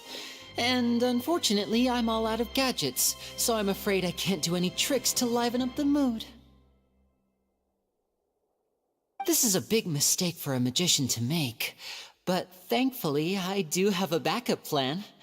Now, who wants to hear a story? Lynette accused Gemma of being the real Phantom Weasel a moment ago. Oh, what the heck's going on? All in good time. Magicians are good at guessing what people are thinking. I know the questions you want to ask. And as it happens, the story I'm about to tell might answer a few of them. Really? Well then, let's hear it! Paimon's dying of curiosity here! Let's go back to the very beginning. A decade ago, when the Phantom Weasel was terrorizing the court of Fontaine. She never missed a target, never left a trace, and no treasure was safe from her thieving hands. But as her infamy grew, so did the readiness of the police, and her opportunities to act became ever fewer. Every day, she ran the risk of being exposed for who she was. Of course, she could not simply take this lying down, and before long, she found her ticket to freedom. she would create a scapegoat, a false weasel to close the chapter on her behalf. After weighing her options, she set her sights on a renowned magician, Caesar. After all, magic and theft shared enough similarities for people to buy the story when the truth came out. So then what? Being the master deceiver she was, the weasel easily earned Caesar's trust. Now all that remained was to frame him for her countless crimes. But as she was considering how to make her move, she noticed Caesar's aggrieved pupil, and a new thought entered her mind. Maybe I don't need to get my hands dirty after all. At her encouragement, Lorenzo tampered with Caesar's magic box, causing him to fall to his death. Afterwards, Lorenzo seized his master's property, and the weasel set about tarnishing Caesar's reputation. Two co-conspirators committed the perfect crime.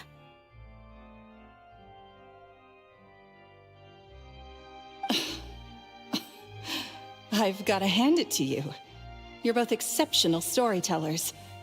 It's enough to make even me wonder whether there was really another mastermind behind all this, pulling the strings. But I just have one question. You seem to think that I am the villain in this tale. What's brought this on, Lyney? Is it something that Lorenzo said? Don't worry, Lorenzo said nothing at all. But I never believed that he was the weasel, and in fact, my investigation only made me more certain of that. He was too forthcoming with his confession, as if there was something else he was trying to hide. How disappointing. So you'd sooner trust Lorenzo than me, even without a shred of evidence? A magician is an expert at playing the audience to get the result they want. And I have no doubt that you, Gemma, are equally talented in this regard. With a little help from Lorenzo, you put on a very convincing performance. The lovesick fiancé, whose devotion to her betrothed is unshakable, even under threats of violence. Caesar was maligned and hated by all for 10 years, but you? Everyone sympathized with your plight. Who would suspect for 1 second that the lovely young lady always seen weeping in front of Caesar's grave was actually the mastermind behind his demise? No, not that poor lady. Perish the thought. Wait, so you mean the whole intimidation thing was just a hoax? Gemma and Lorenzo were both in on it? But why would Lorenzo agree to that? And why didn't he sell her out even at the end instead of admitting to being the weasel himself? Yes, why indeed? Maybe Gemma herself could enlighten us on that question. Well, Lyney, if you're so confident in your version of events, then I think the answer should be obvious. Having killed Caesar with his own hands, Lorenzo was plagued by overwhelming guilt. Revealing the Phantom Weasel's true identity would serve no purpose. But if the Weasel remained free, then she could take care of Lorenzo's loved ones. An excellent answer, though sadly a little dull. Is that right? Well, don't let me bore you.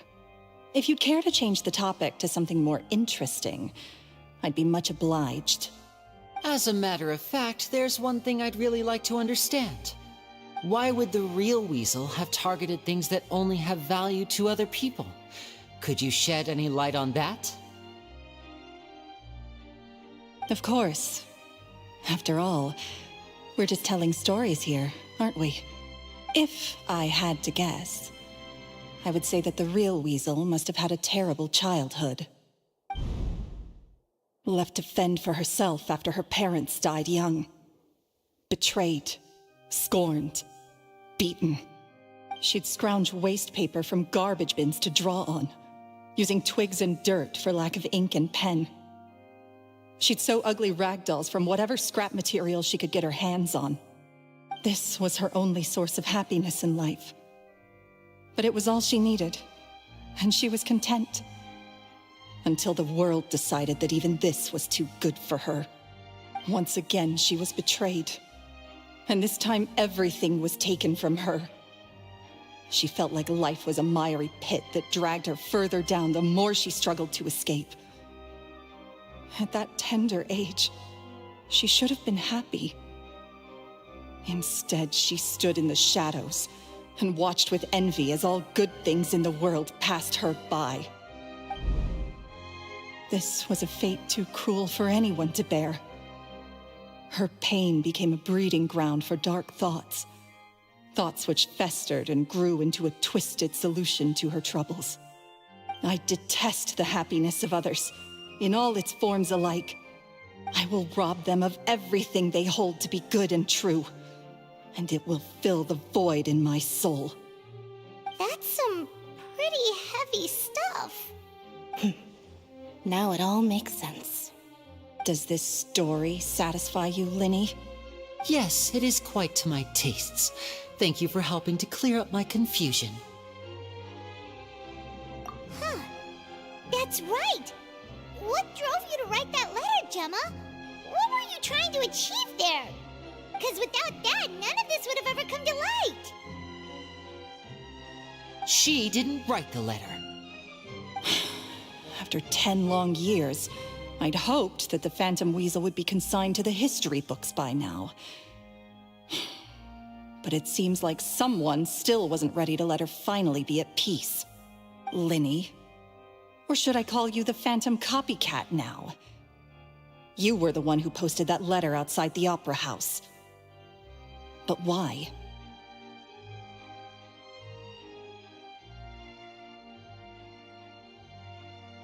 Very sharp, Phantom Weasel. Still as shrewd as ever. Well, no need for me to be coy about it. Our goal was to clear Caesar's name. The most straightforward way to change the public's impression of Caesar was to force the Weasel to show themselves. That's it? You had no other agenda? Of course we did. We made it quite clear in the letter, I believe. I shall take from you that which you hold most dear, just as you did to me 10 years ago. 10 years ago? You mean Caesar's death? You met him? Wait. Oh, I get it. You were those two obnoxious kids. It's been so long, and you're all grown up now. I didn't recognize you. He taught you magic back then, didn't he? For what, 10 days or something? And you went to all this trouble. Why? Because you feel like you still owe him something? We remember all our debts, however great or small. 10 years ago, Caesar's reputation was torn to shreds, and his legacy was thrown out. 10 years on, and no one cares what the truth is anymore. But we did not forget, and so we came to find you. And? What exactly did you take from me?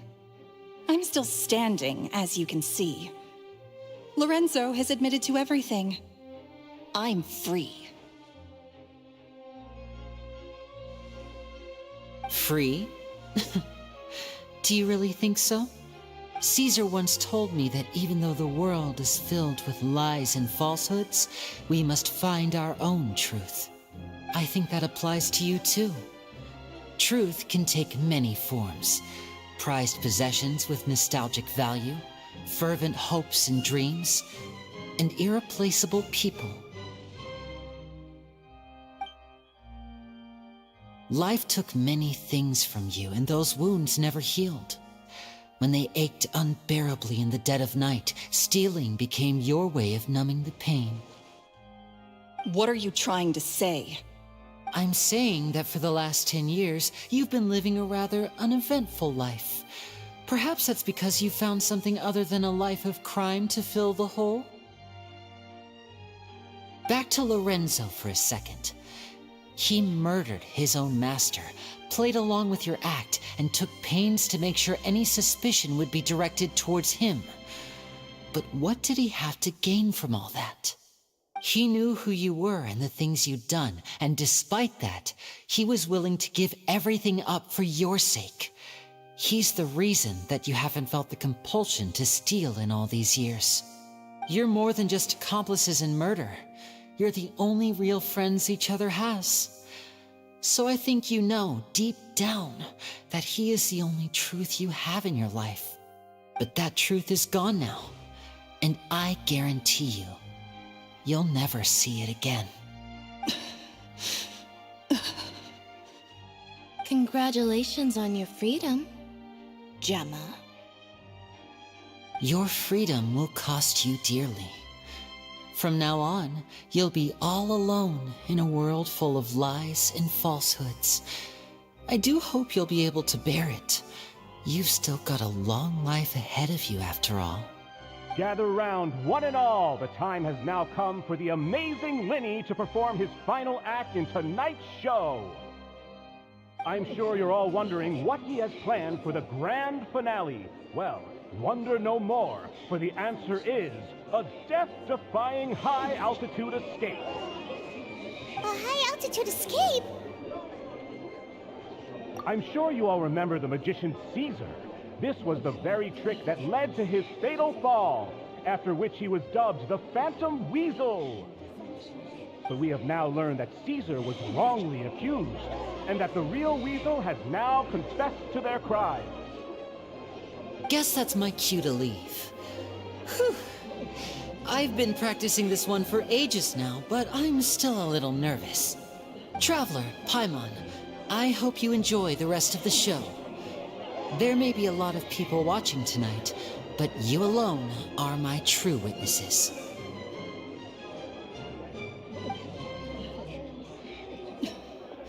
Linny, wait. You two hid a lot from Caesar. He went to his grave without ever knowing your secrets. So what about now? Are you an open book? Or are you still the same as ever? You don't have to tell lies to end up isolated and alone. One day, you'll end up exactly where I am today. Maybe then you'll finally understand. You're wrong. I'm nothing like you.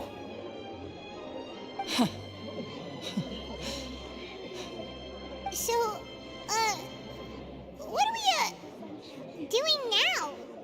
Like Linny said, when you're ready, let's head outside and watch the show. But what about Gemma? She'll figure out what's best for her soon enough. Oh, and if you'd like to see Linny after the show, you know where he'll be. The usual haunt. All right.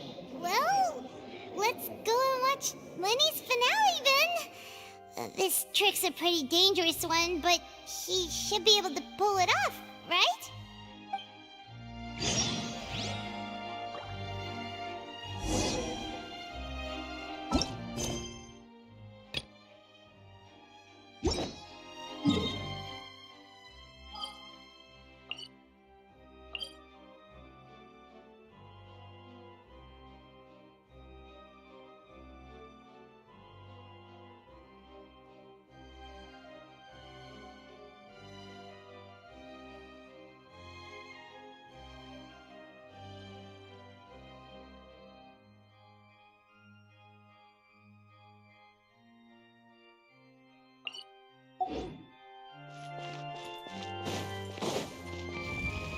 Yeah! Skyward! Scatter!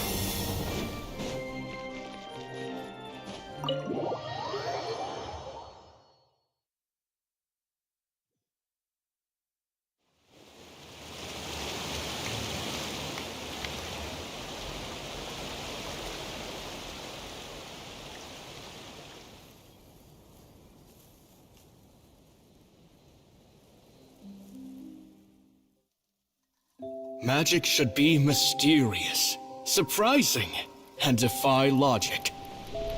Magic is hard work. Every single movement has to be practiced thousands of times. It's alright. We're used to that.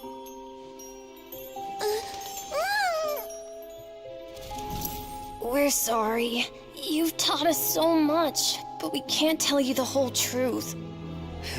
It's okay. Do you still remember what I told you? This world is full of lies and falsehoods. I only hope that one day you can find your own truth. What about you? Have you found your truth? magic as my truth. I want to perform a magic trick so great that people will always think of me when they talk about it. For a magician, what greater honor could there be? Look! Behold! Linny is sealed inside the box. Will he manage to escape? 10 years ago, Caesar attempted this very trick, and it was at this precise moment that...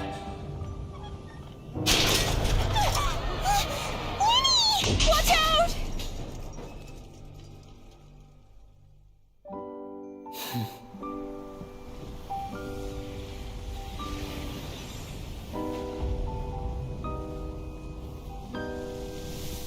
Mysterious. Surprising. And logic-defying. Isn't that right? This honor belongs to you, Caesar.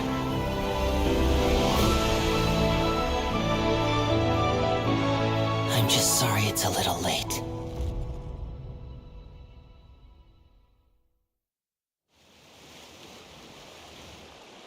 Did you see that? 1 minute he was falling, and the next, he turned into flowers. How could he possibly have done that? How mysterious. I didn't blink once. He just vanished right in front of my eyes. What a heart-stopping magic show! This was really worth the trip. Caesar's name has finally been cleared, and Fontaine's new star magician Linny has fulfilled a wish on his behalf. Oh, I couldn't ask for a better grand finale. It will make a great headline for the Steambird tomorrow, even if I do say so myself. Whew. Looks like everyone really loved Linny's grand finale. Paimon doesn't see Linny anywhere. Where'd he go? Oh, Lynette said he'd be waiting for us at the usual haunt. But, where is that? Oh, you mean the one where Caesar's buried? Yeah, that's probably it. This whole magic show kinda seemed like Linny's way of saying goodbye to Caesar. So it makes sense that that's where he'd be afterward. Alright, let's go look for him there.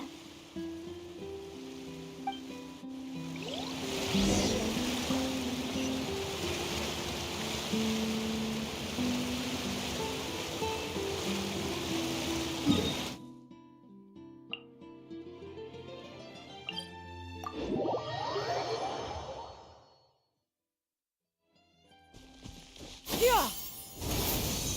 Got him!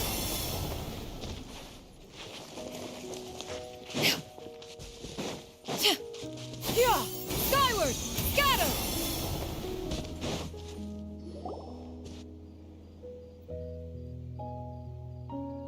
Linny! There you are. Are you alright? Paimon was scared to death when the chain broke. Paimon was sure something had gone horribly wrong. Magic is a performance art. A magician has to get creative to keep the audience on tenterhooks. That's our job. So I tweaked Caesar's original setup a little to keep it fresh. I was honestly a little nervous during the live performance. The thought of falling, suddenly feeling weightless, seeing the sky and the ground spinning and spinning. Sometimes, I can't help but wonder what Caesar thought in those final moments. Did he regret taking Gemma and Lorenzo on? Or did he believe that it was his own slip-up right until the end? You know, Paimon's been wanting to ask you about something ever since we were in Caesar's workshop. You learned magic from Caesar once, didn't you? When was that?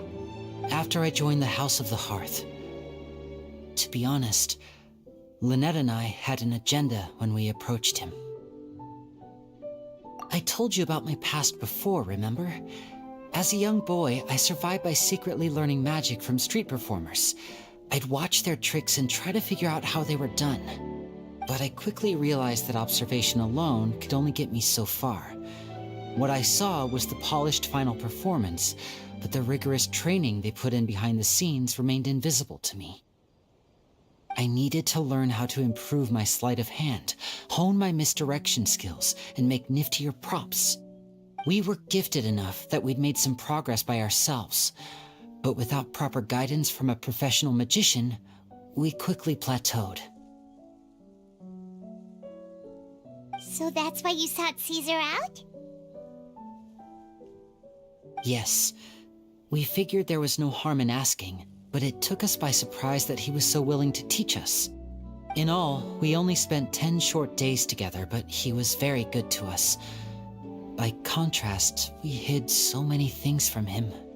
For instance, when he asked why I wanted to learn magic, I answered, "It's my passion." But in truth, there was already a lot more to the story by then. After being taken in by an aristocrat for our magic talent, then betrayed soon after, this was no longer about me doing what I loved. What amazed me was how the lie escaped my lips even as I was hesitating over whether to tell him the truth.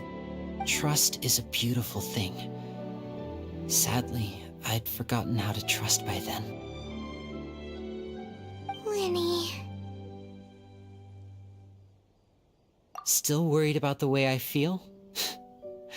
You really are a gentle soul, aren't you? But don't worry, I'm used to it now. From the mansions of the elite to the house of the hearth, lies and selfishness have followed me and Lynette everywhere we go. After Caesar went on tour, we became busy with our missions. The next we heard of him was that he'd fallen to his death, and was now declared to be the Phantom Weasel. That night, I remembered his smile. But as I lay there, I didn't know what to say to him. To keep secrets is to put up walls. The longer you keep them up, the less you let people in. Then, one day, you look around and realize your life is like an empty auditorium after a show, full of seats once occupied by all the people who left. But I guess that's the price we have to pay. You only realize how much someone really meant to you when you lose them completely. That's why I was so confident this would hurt Gemma. Because I felt it for myself. Yeah, cheer up, Lenny. We've had to say our fair share of goodbyes during our journey, too. But whatever happens, Paimon always believes in what tomorrow brings. Delicious food, fun toys, and the traveler by my side. Paimon just needs to focus on things like this, and all the unhappy stuff goes right out the window. You know, Traveler, doesn't that kind of make you Paimon's truth? Exactly. It's the same for me and Lynette. We are the truest thing each other has in the world, and nothing can replace that. Life has taken plenty from us, like it did from Gemma. But at least it left us with each other. That's what gave us the strength to get through the darkest days. That's why the darkness never consumed me, and why it never will. Maybe we live in the shadows too, but we remember every precious ray of light that shines through. All right, time to lighten this conversation up a little. What did you think of the show tonight? Were you happy with it? It was amazing! Paimon just wishes we hadn't been so distracted with the Gemma situation. We spent most of our time in the Opera House just talking and pretty much missed the entire first half of the show. Lenny, could you do just one more trick for us? Whoa, that's a bit of a tall order, I'm afraid. The show's just finished, so my sleeves are decidedly card-free right now. Aw, come on! Surely you can think of something. The Lenny Paimon knows can do anything if he puts his mind to it. Oh, all right then. I'll give it a go, but only because it's you. Watch closely. I have a flower in my hand. You liar! There's nothing in your hand! We ain't going along with this! Huh? My goodness, you're right. But I could have sworn I brought one here with me. Okay, try this. Count down with me. 3, 2, 1. 3, 2, 1. Now, have another look around. Maybe the flowers appeared somewhere else. Really? Let's see. Wow, there it is! Oh, this is a different flower apart from the last time, right? This one's called, oh yeah, a rainbow rose. But more importantly, Paimon has to know how the trick is done. Please, Linny, pretty please! Well, if you want to learn magic, you'll have to start by addressing me as teacher. Ugh. Fine. Please, teacher, please! Since you asked so nicely, I'll share one little tip with you.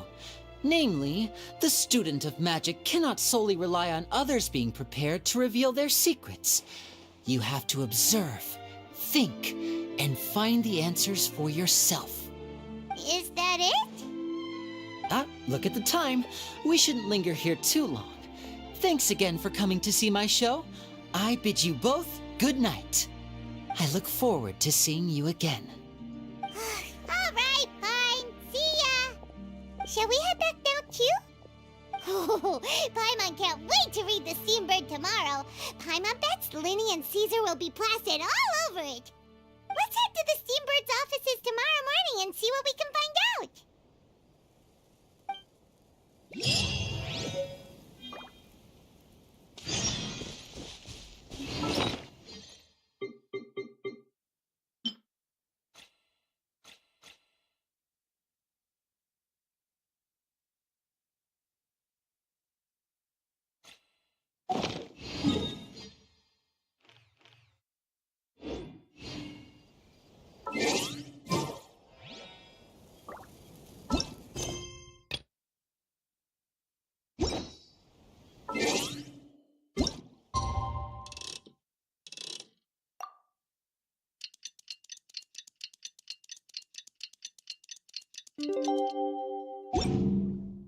The secrets of the mechanical arts are too profound to convey in a few simple...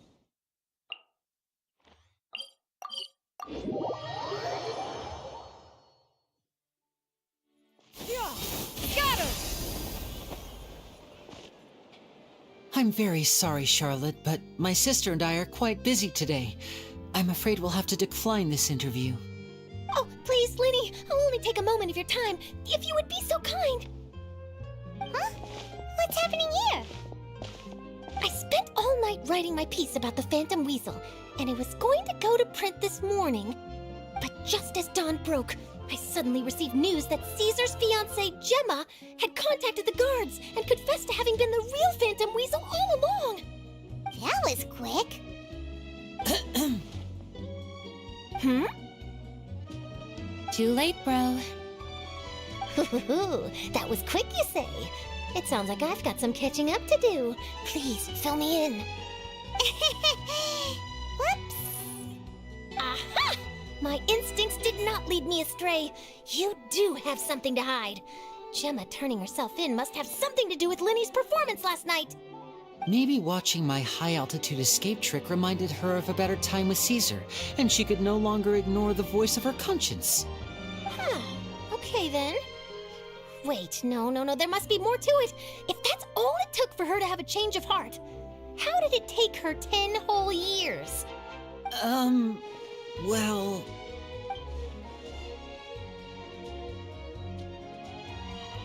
Oh, I remember now!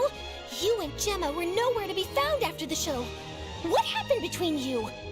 Quickfire question! Where did you all go after the show?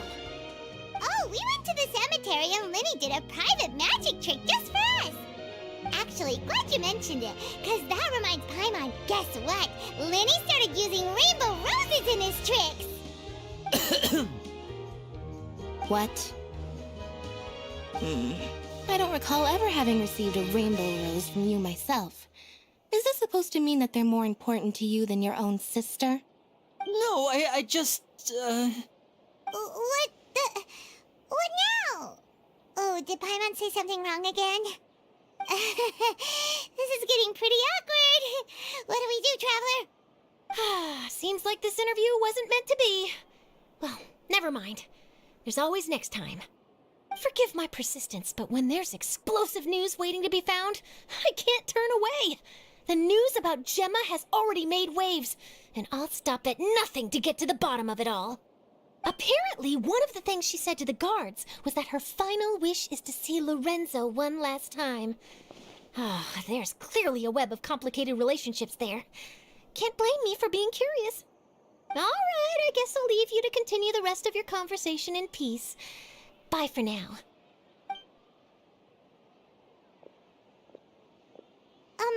Lynette? Paimon didn't mean to... Don't worry, I wasn't angry. I was just trying to distract her. Oh, really? Oh, thank goodness. You scared Paimon there. Phew. You and me both, Paimon. You and me both. At least it did the job, right? Please, take good care of that rainbow rose. I'd be really upset if you lost it.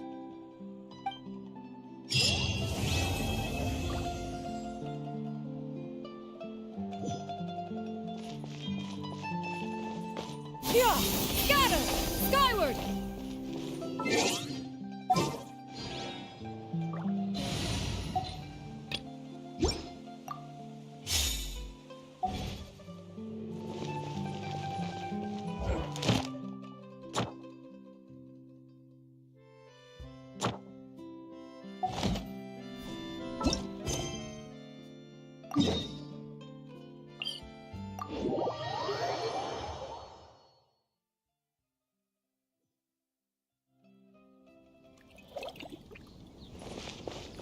Yeah! Skyward!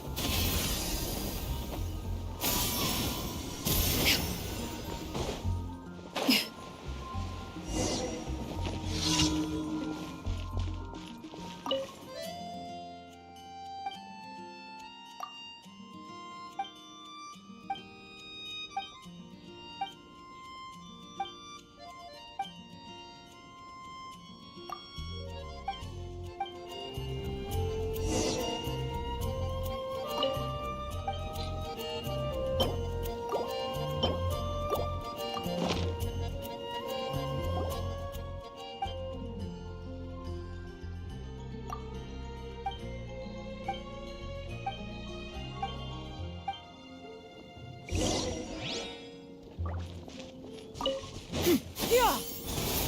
Scatter! Going to explore the ruins today?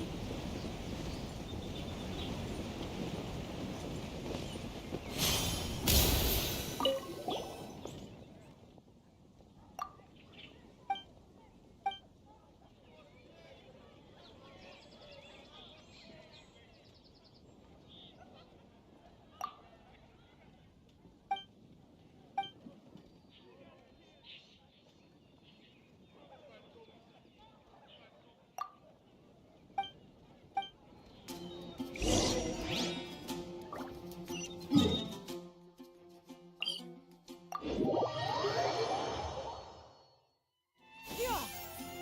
Skyward!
Scatter!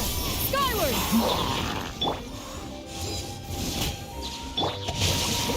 No, my sword!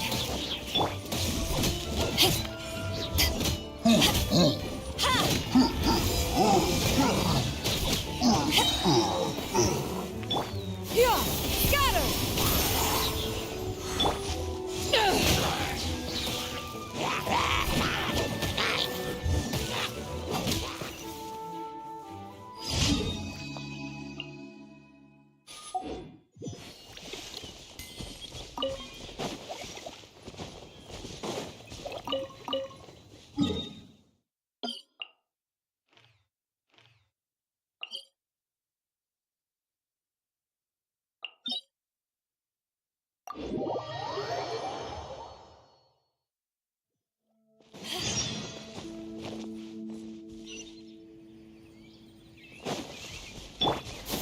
Skyward! Scatter!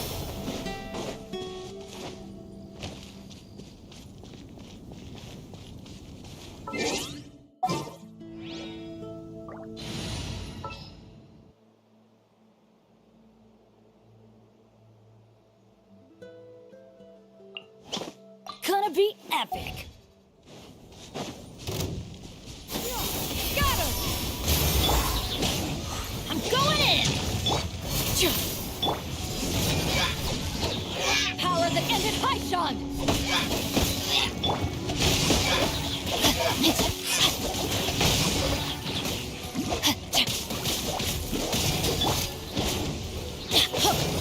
Yeah! Scatter! Skyward!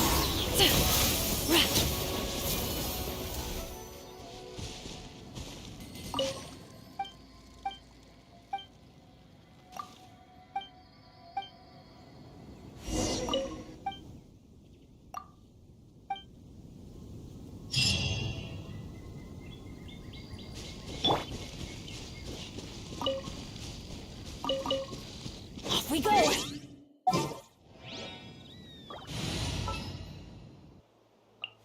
Anything you need delivered?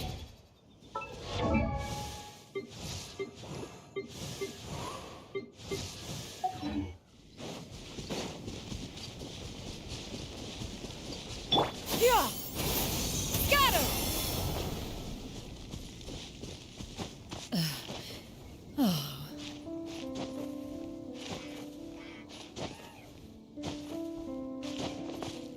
Yeah! Skyward!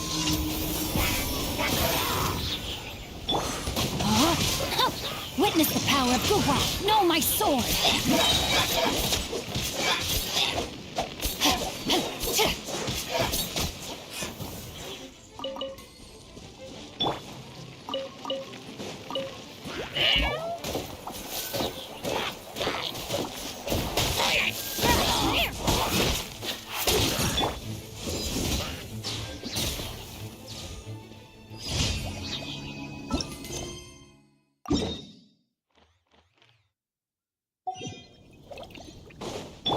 Yeah!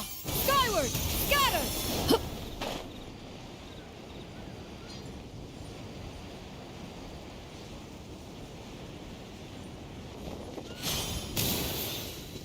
Yeah! Scatter!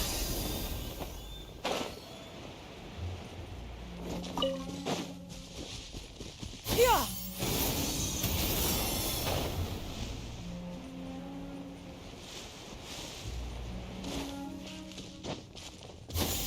Skyward!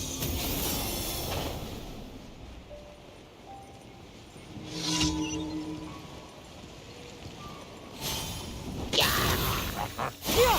Scatter! Skyward!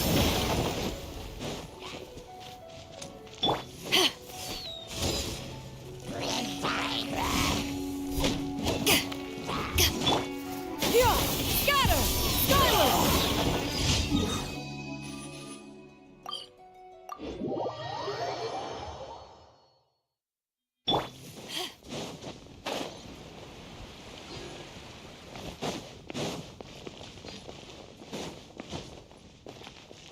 Add Astra. Thank you for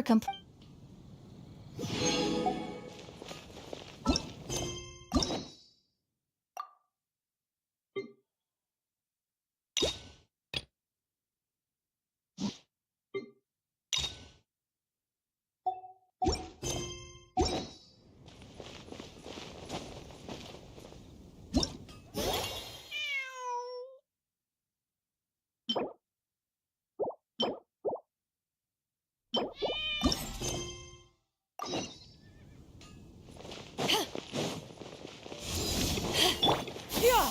Skyward! Scatter!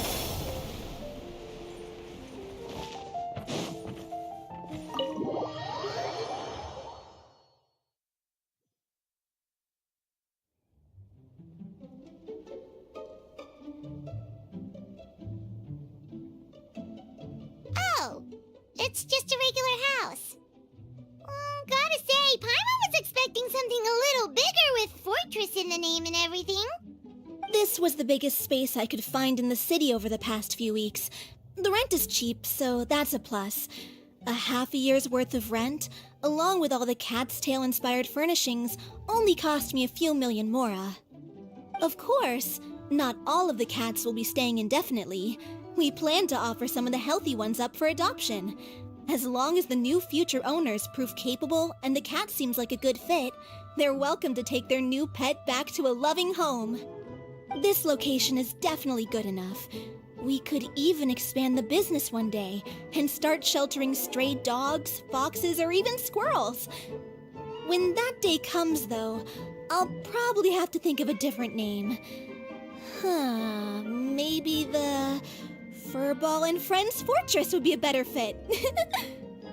I would suggest letting all of this play out first. You still don't know if the customers will even get along with the strays. Huh? Look over there! That cat is staring at us. Oh, it's the little white cat. She's super afraid of people. She ran away when we tried to give her a bath. It took us forever to track her down again.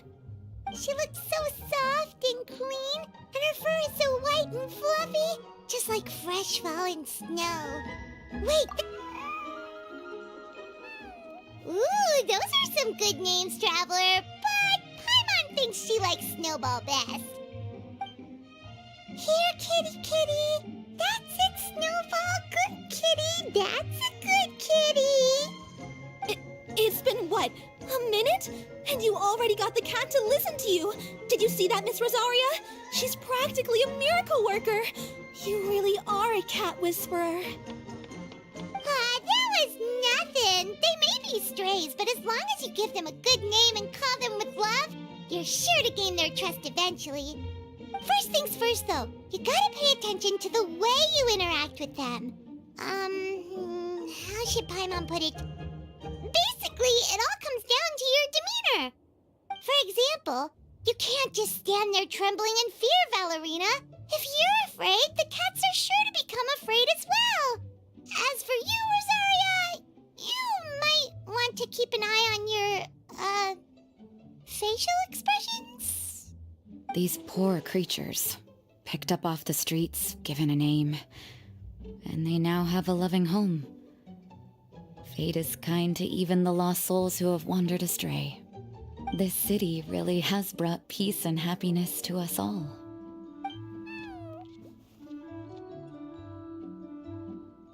Hey, Snowball is snuggling up to Rosaria. Looks like she's not afraid of her anymore. Did Rosaria just smile? No matter. There are more important things to focus on. Anyway, it's getting a bit stuffy in here. I'm going to go get some air. Call me if you need me. Huh. Paimon thought Rosaria would be happier about that. Please, teach me more of your ways, Honorary Knight. And you too, oh great cat whisperer. We're sure to get more and more strays coming to the Furball Fortress, and I doubt all of them will be as friendly as Snowball. There's still so much I don't know about interacting with them. No problem. Just watch and learn. It's about time we move on to a more advanced lesson. how to get the cats not to just trust you, but to like you. It's all about patience. As long as you put in the effort to get to know them, you'll become best friends in no time. I completely understand. The Furball Fortress is still in its trial phase, so the more I can learn at this stage, the better.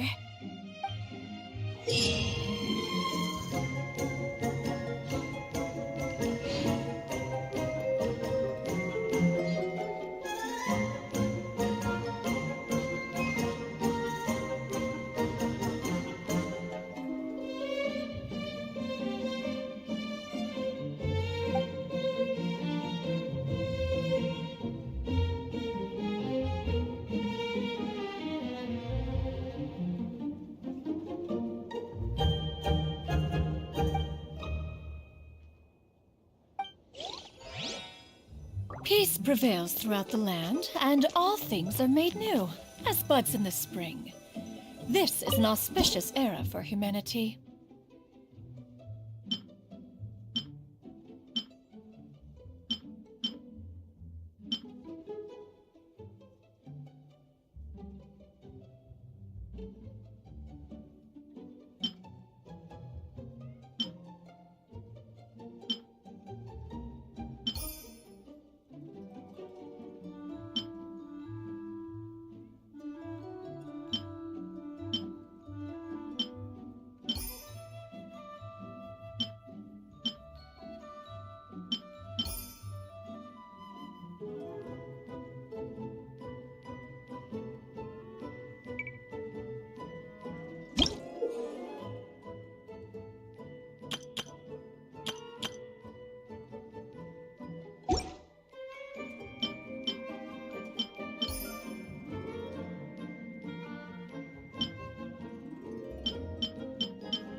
The cat is hissing at me, Miss Rosaria. I'm scared. You should probably give him some space. Get too close and all that swatting might catch you in the face. Oh no, seems like Valerina has run into some more cat-sized trouble. Honorary Knight, Cat Whisperer. This big cat just barged in here after Snowball. He must have spotted her when she went out for a walk and followed her all the way back here. Easy, easy. No one's going to hurt you here. All those evil things, all those bad people who forced you to do whatever it took to survive, they can't find you here. You're safe within these walls. You're surrounded by good people now. Their constant hovering might get a little annoying, but it's all for your own good. Just relax. A life of leisure isn't a bad thing, you know. You just have to get used to it.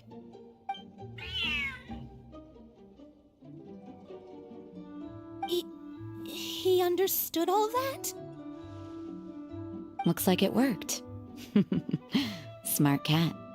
Whoa, this cat is way bigger than the others. His coloring looks like fresh squeezed Buell fruit juice. And he's wearing a scarf too! Huh? Looks like there's some sort of design on it. Oh, it's the symbol of the Knights of Avonius! He deserves a name fit for a knight then. He is pretty feisty. How about Sir Pouncelot?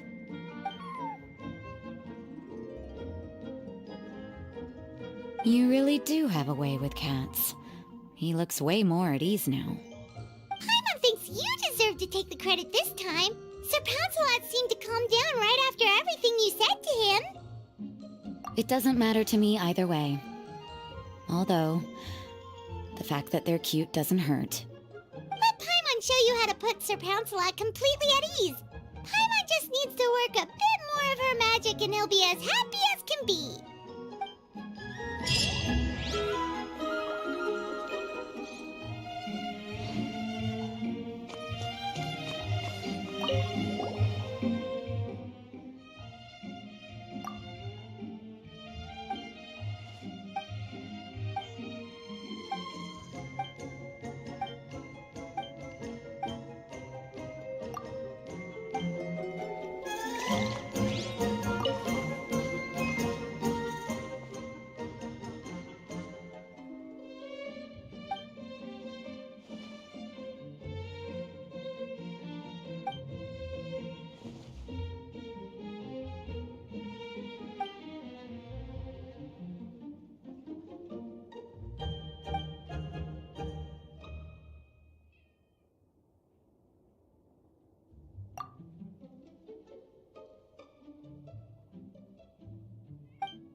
Aw, that's a good kitty, Sir Pouncelot.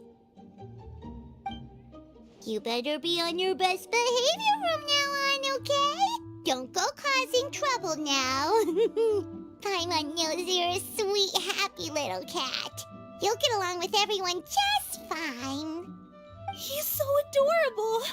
I just want to scratch his head and pinch his little cheeks.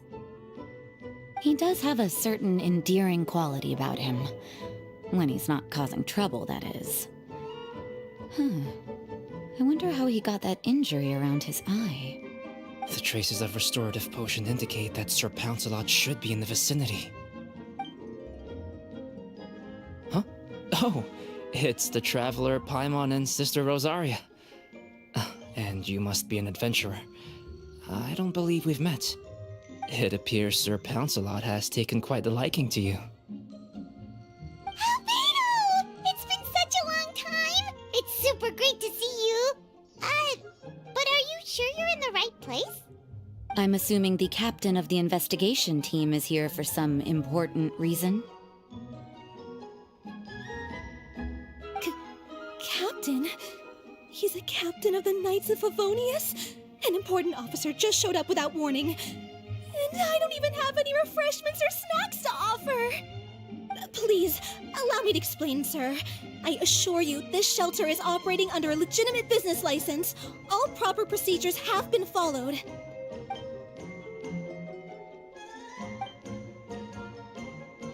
There's no need to worry. I was simply in the area helping my team address a small issue. Namely, the location of this cat right here. Not too long ago, Interim Team Feline Treatment Case Number 3, Sir Pouncelot, knocked out the weapons officer who was watching over him. He then fled and disappeared into the city. We knew we had to recover him as fast as possible. The cat belongs to the investigation team and even bears the insignia of the Knights of Favonius. If he were to wreak havoc across the city, well, that would hardly be a welcome result for any party involved.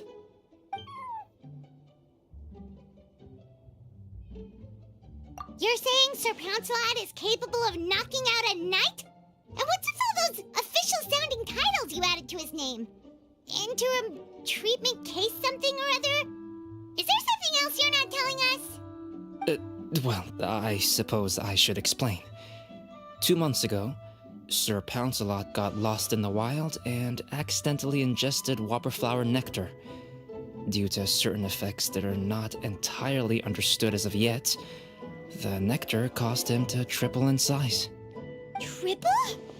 Even regular-sized cats can get pretty bold when they're upset. A cat triple the size? Oh, Paimon bets even a hilichurl wouldn't be enough to scare off a cat like that. So that's what happened. No wonder he was so anxious. For cats, or really any animal that lives in the wild, a larger size doesn't exactly confer many advantages. What it actually does is make their appearance more noticeable and their movements less nimble. Which in turn means living in perpetual danger of exposing themselves to attacks from predators. In other words, it means living in a constant state of fear. Exactly. When Sir Pouncelot stumbled upon our encampment, he looked quite worse for wear. His entire body was riddled with scars, and he appeared exceptionally anxious. That's awful. I guess he had a good reason for all that swatting earlier then. If all that had happened to me, I would be afraid of new people and strange animals too. You don't need to worry too much. The problem has already been solved. I administered a restorative potion to eliminate the alchemical effects of the whopperflower nectar, and help him return to a normal size. Although he still might appear a bit larger than the average cat, his current size, at least, should pose no more threat to his quality of life. While in our care, various knights have been taking turns watching over him. In light of his feisty demeanor, Klee decided to call him Sir Pouncelot. We all thought it was quite fitting. We even made him that little scarf as a testament to his time among our ranks. Whoa, Klee and Paimon were totally on the same wavelength with this one! We thought of the exact same name! Great minds really do think alike!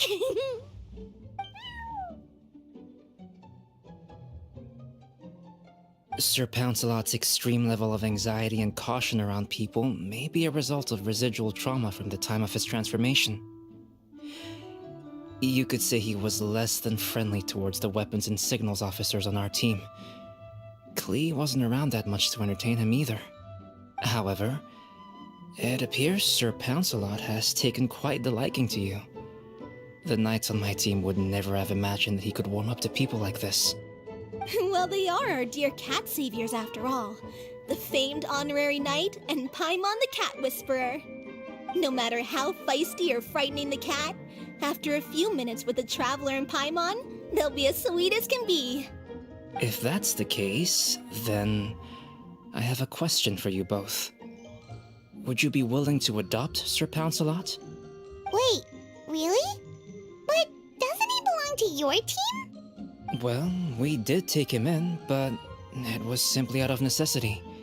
We were always planning to find him a permanent home after his condition became more stable. The investigation team is no place for a pet. We are a combat unit after all. Any knight he got close to would have to go on assignment eventually. It's hardly appropriate to just leave him at camp, and bringing him on our missions would only frighten him further. All good points. He's been through quite the ordeal already. For a creature like that, it's best to keep him away from potential triggers. That way he can slowly recover in peace. We could set up a nice cozy little home for him in the Serenity Pot. It has everything he could want, and most importantly, no monsters.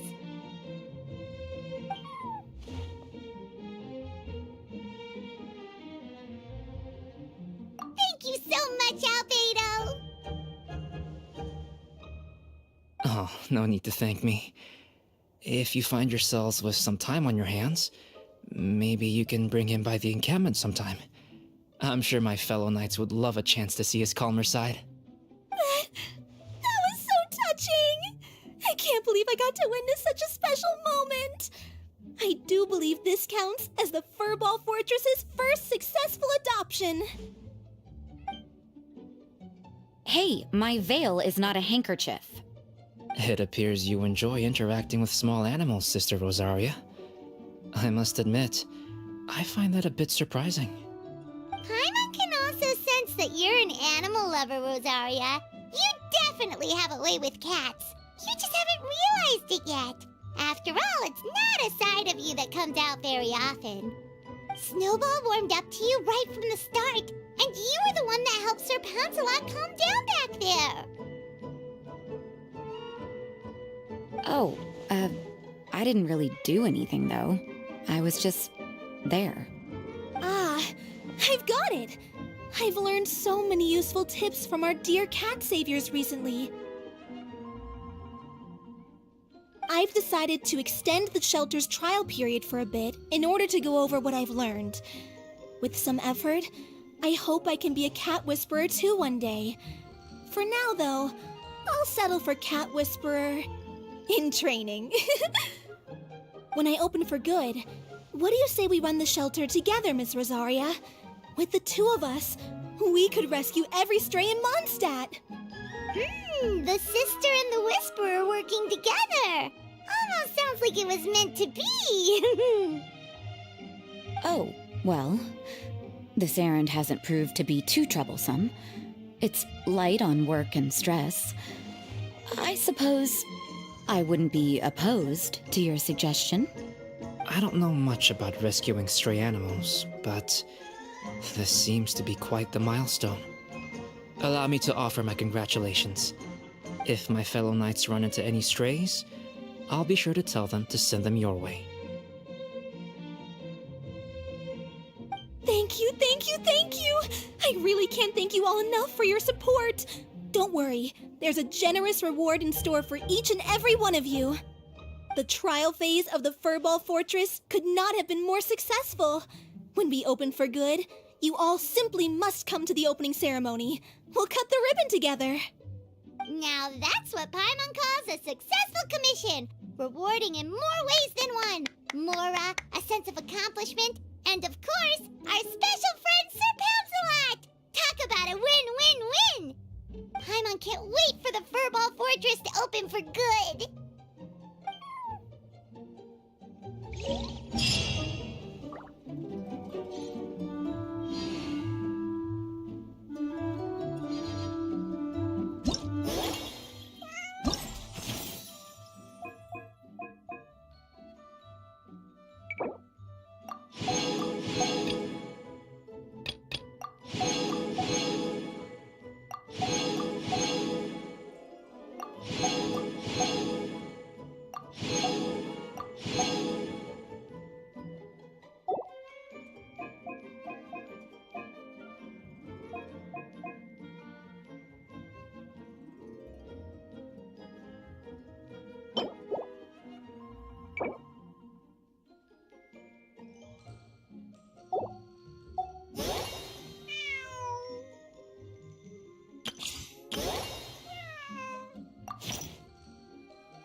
If you are presently unoccupied, perhaps we could stop a while at one's abode for some repose and conversation.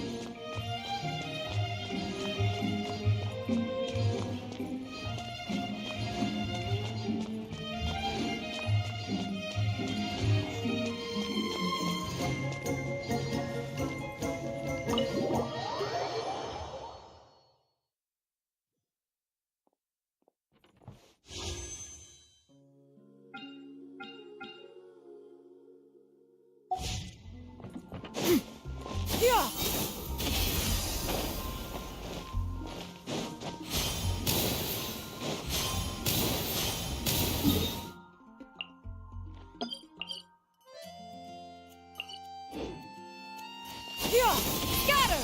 Skyward!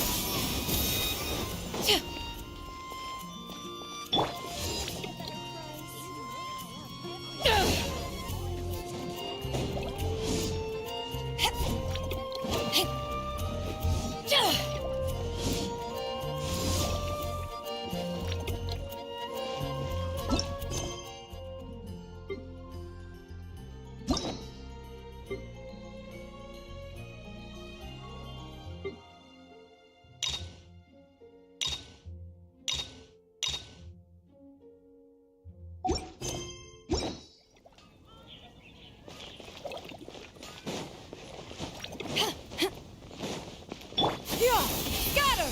Skyward! Skyward!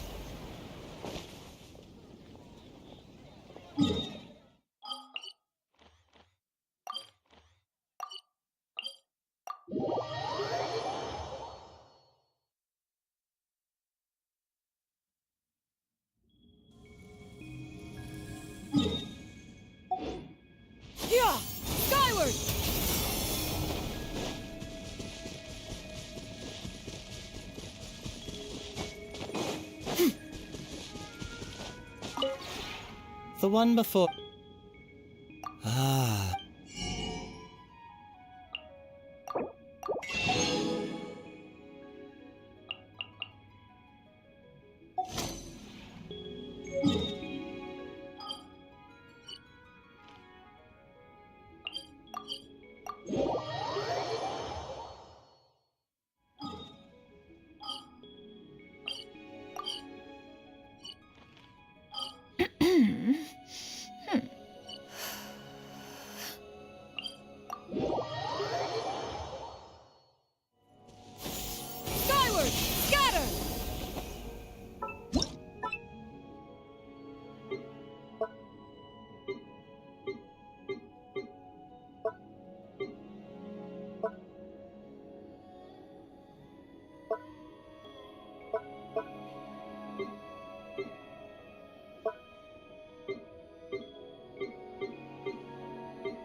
Yeah! Skyward! Scatter!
This realm is...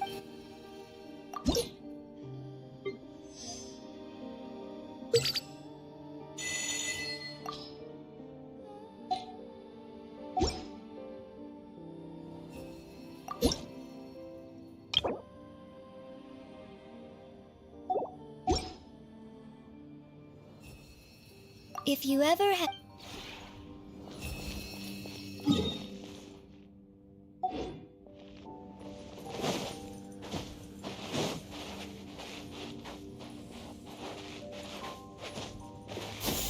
Skyward!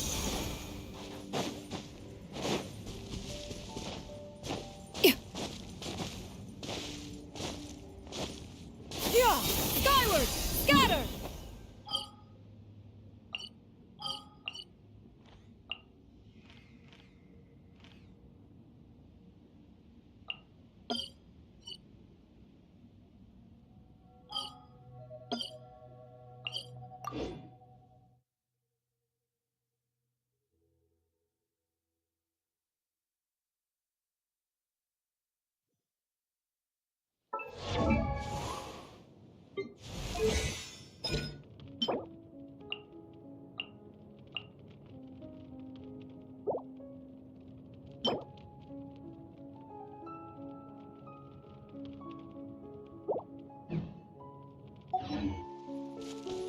Yeah! Skyward! Scatter! Hit!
I'll uproot you!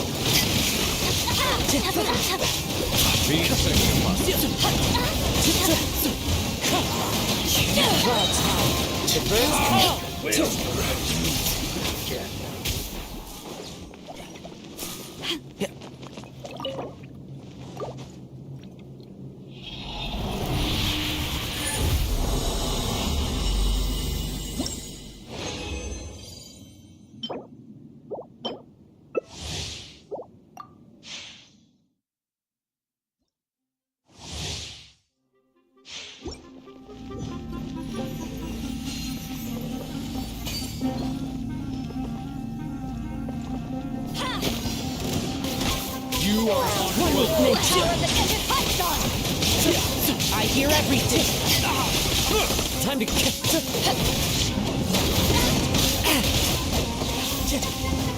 Into the wind.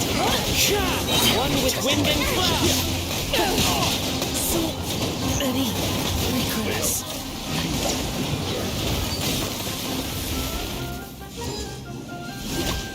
enshroud!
Skyward!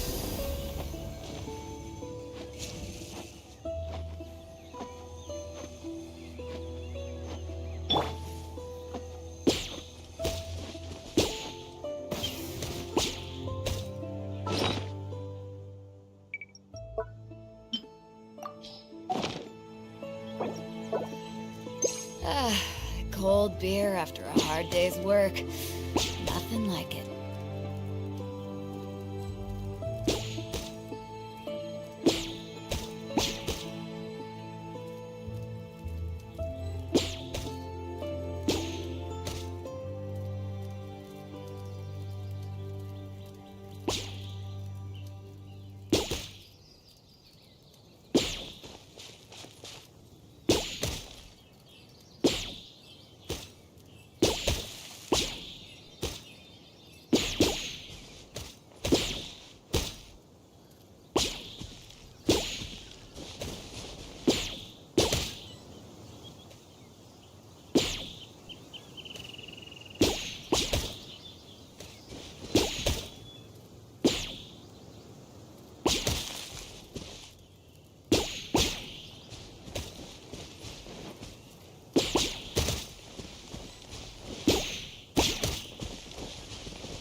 Let's light it up!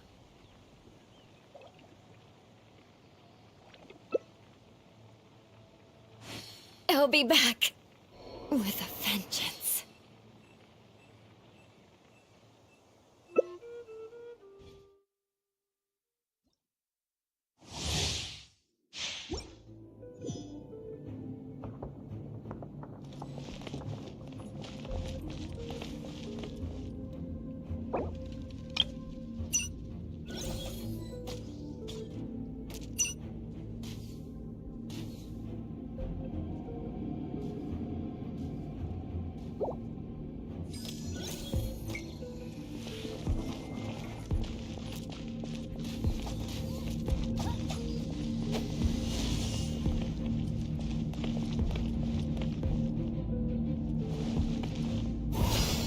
Are you here to fulfill the decree? Shadow Raven! Strike Black Cloud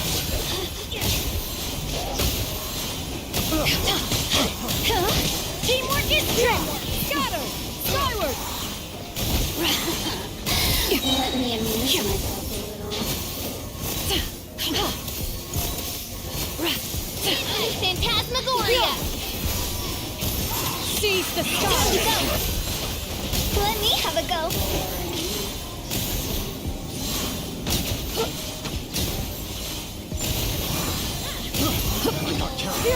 Scatter!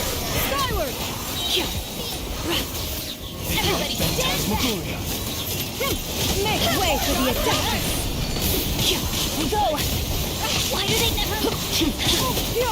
Scatter!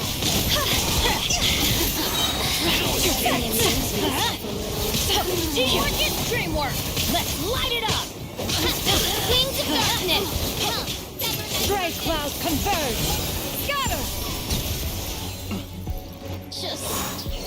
let's light it up! Going in! Skyward! Scatter! Get out of here! You can't run from Skyward! Scatter!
Benny's Adventure Team, assemble!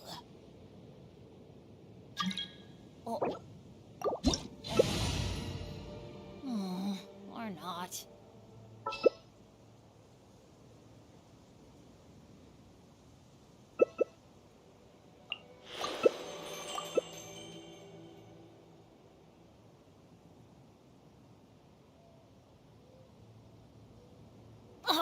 Ow! Where did that come from?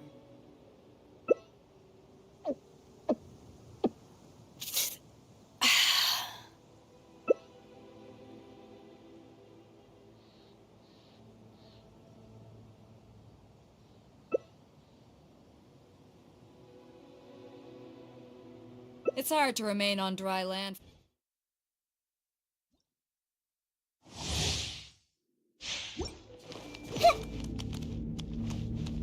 Let's leave her alone.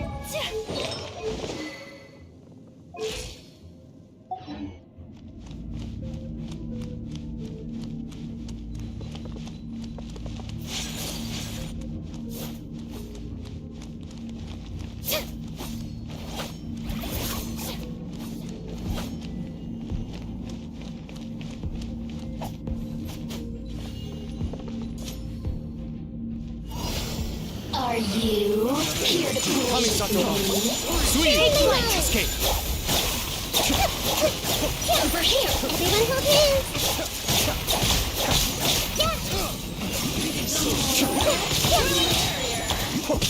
I see everything. Pace yourself before you erase this.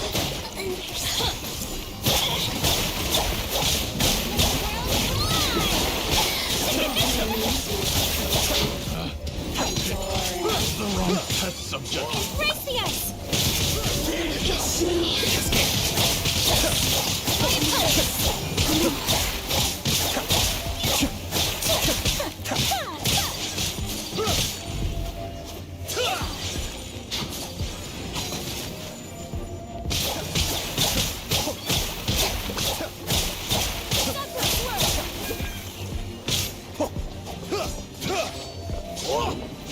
Whirling snow!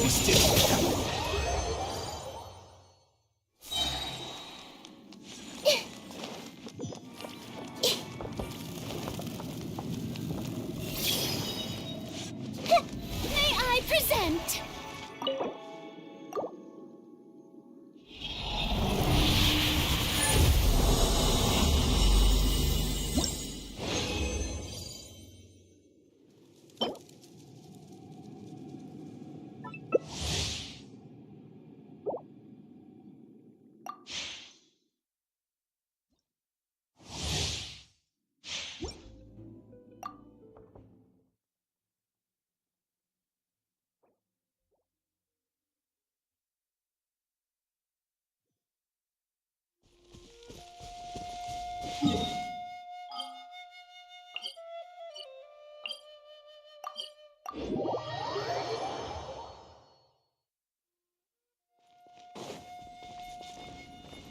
Yeah! Skyward! Scatter!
Illusion shattered!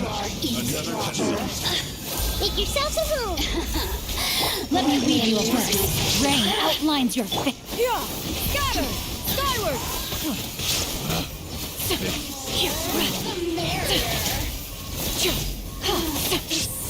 No escape. Can't run from death. Yeah! Scatter!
There's no escape!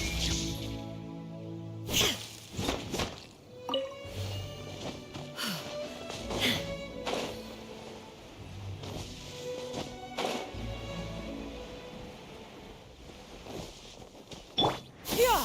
Skyward! Scatter!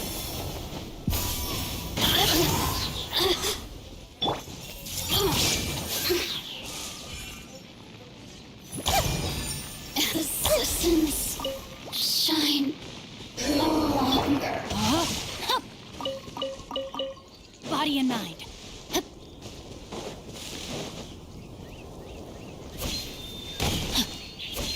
Body.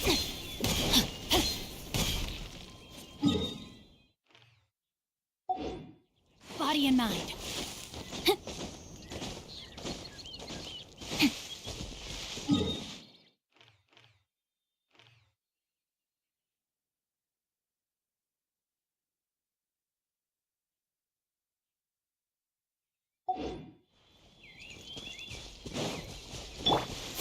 Skyward! Scatter!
Yeah!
If you are presently unoccupied, perhaps we could stop a while at one's abode for some repose and conversation.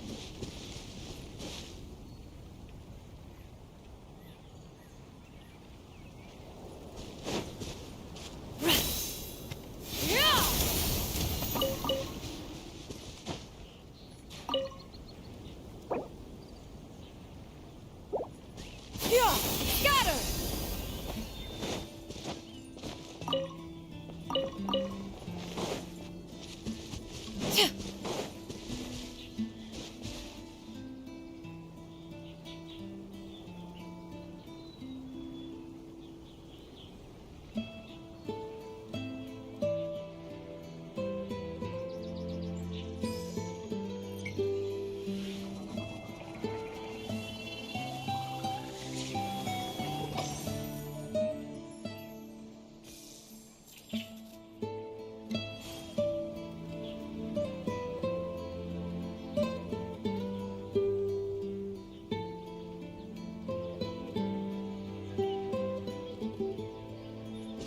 Skyward! Yeah! Skyward! Scatter!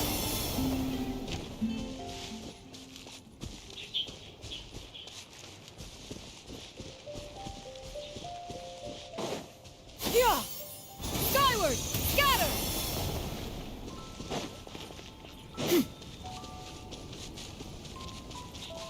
Yeah! Skyward! Scatter!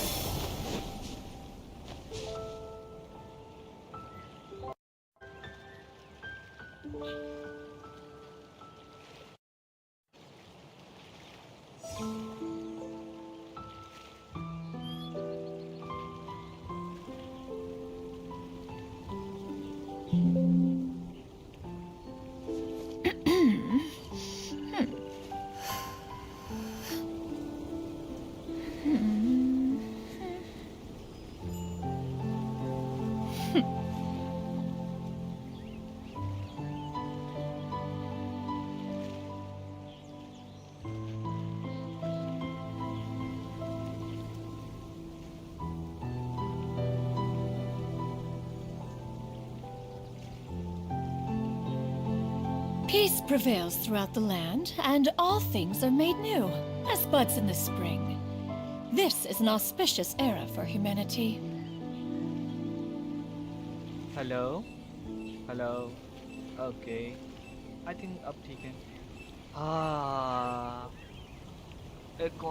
एक setting को ठीक करता तो दूसरा setting खराब हो जाता मेरा दिमाग खराब हो जाएगा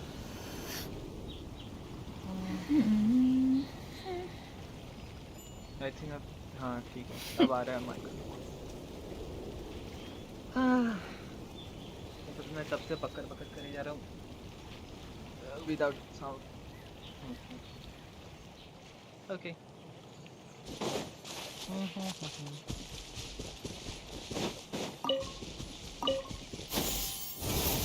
Scatter!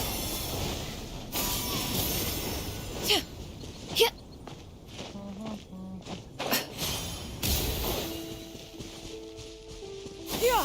Skyward! Scatter!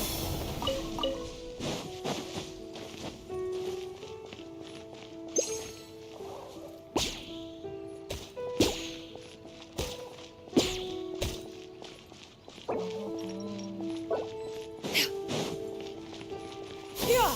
Skyward! Scatter! Let's see. हाँ रेनबो रोज नहीं है मेरे पास ज़्यादा एंड एक ये तीनों भी नहीं है ये सब आज ही मुझे ये सब collect The secrets of the mechanical arts are too profound to convey in a few simple words. Yeah! Scatter!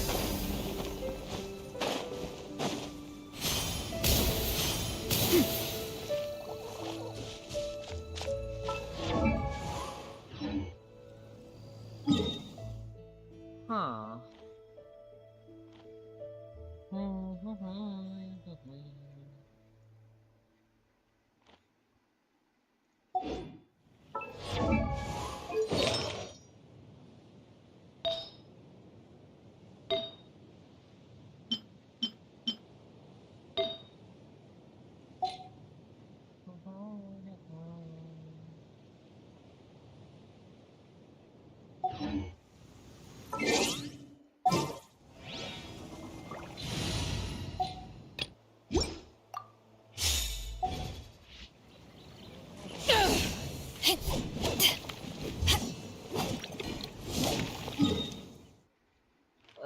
Okay let's see क्या किया जाए।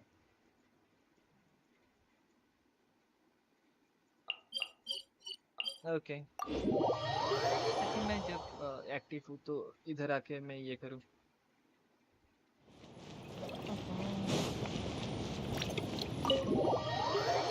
इधर आके एक चीज कंप्लीट करना चाहिए ये।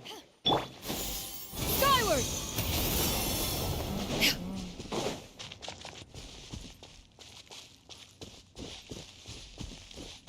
11th C3 के में शान्युन को अपडेट करने का सोच रहा था, बट क्या करूँ, आर्टिफैक्ट मिल रहा नहीं है, आर्टिफैक्ट लक इतना खराब है।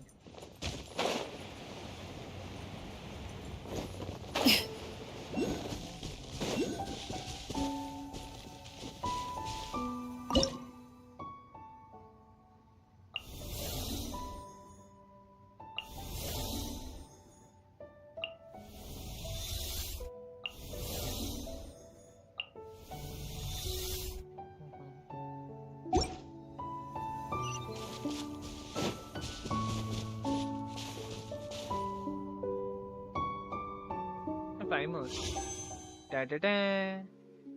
1261. मैं खेला नहीं। Perhaps one should invent some form of curio discernment mechanism. Yeah! Skyward! Scatter!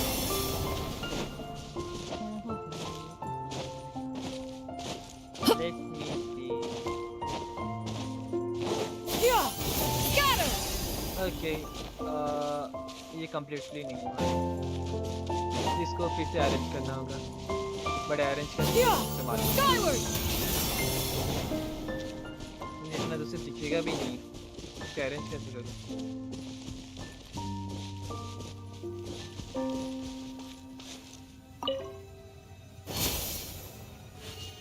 Okay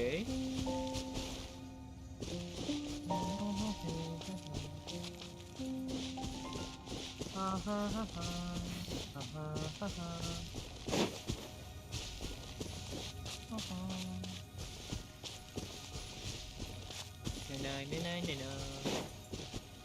और कितना दिन बाकी? ओके 11 दिन 9 घंटा है ना। हाँ हो जाएगा तब तक, 15 दिन के अंदर मेरा कंप्लीट हो जाएगा सब कुछ। हाँ हाँ हाँ ना ना ना। ओके तो एक्टिवेट करके देखते हैं।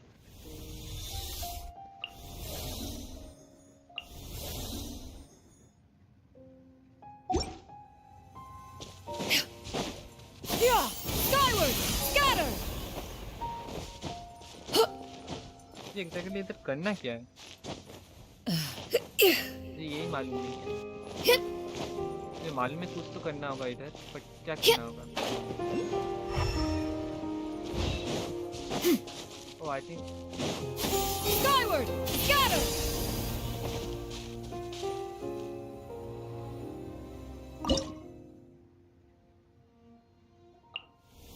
अगर मैं इसको इधर करूँ क्या उधर सब कुछ ठीक हो गया? ये उधर का पेड़ एकदम परफेक्ट हो गया है। ओ अब समझा क्या करना है। एक्टिवेट नहीं, अब टच करना होगा। इसका सिर्फ पाथ क्लियर करना होगा, उसका डेटाबेस बनाना। ओके ऐसे टोटल 3 टाइम्स करना होगा।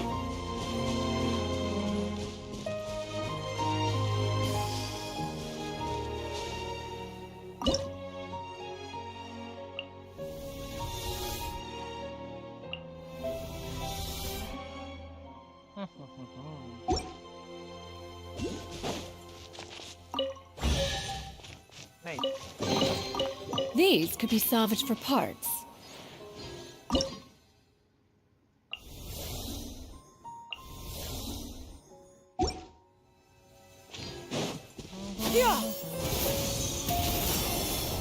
हाँ इधर एक फ्लावर, 2 फ्लावर, उधर 3 फ्लावर है नया।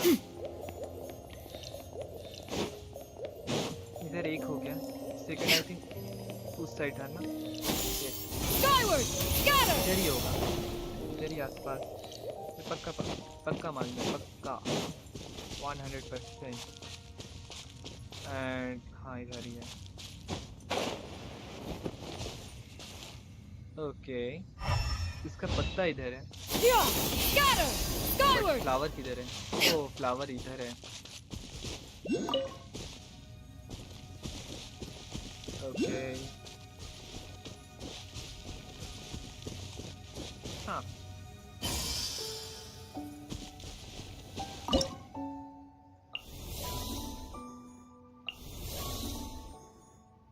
ओके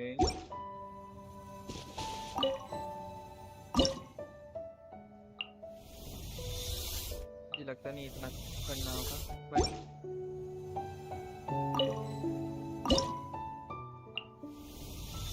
ओके रास्ता क्लियर टच करो एंड इधर आके ये हाँ These could be salvaged for parts. Okay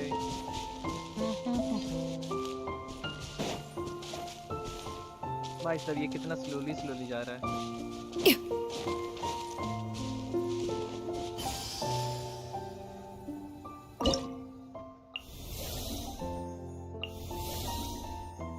okay I think ये परफेक्ट है टच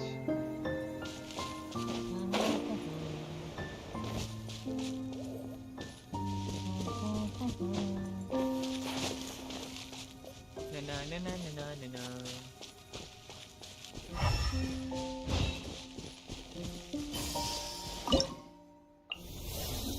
okay done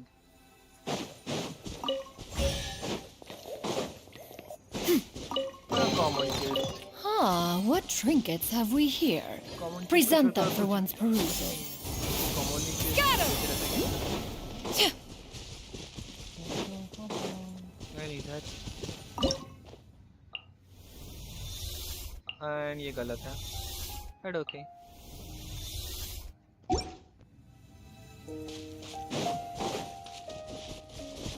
इसके घर I think ये last है got done okay ये easy था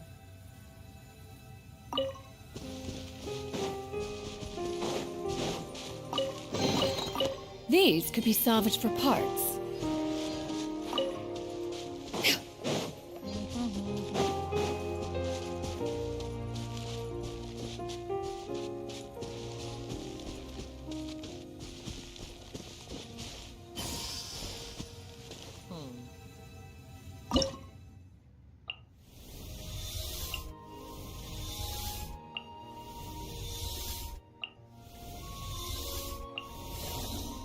Okay, I think ये perfect है.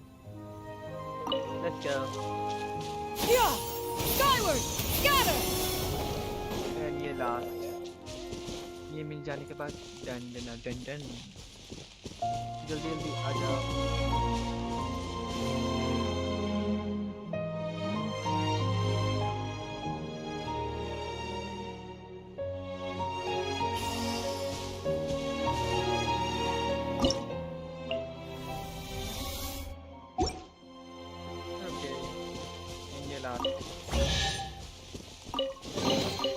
Perhaps one should invent some form of curio discernment mechanism. Yeah! Scatter!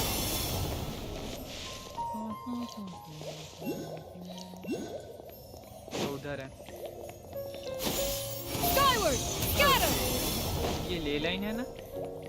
ये इमर्सल का ये क्या बोलते ब्रांच है इमर्सल ब्रांच है.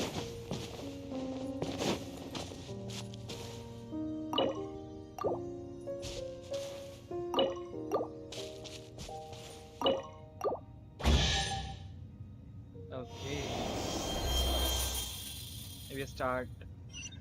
Blue करना start हो गया. Nice. What trinkets have we here? Present them for one's perusal. Okay.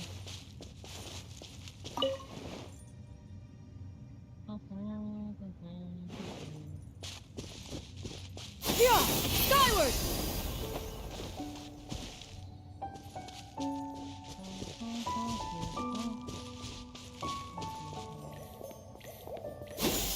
Skyward!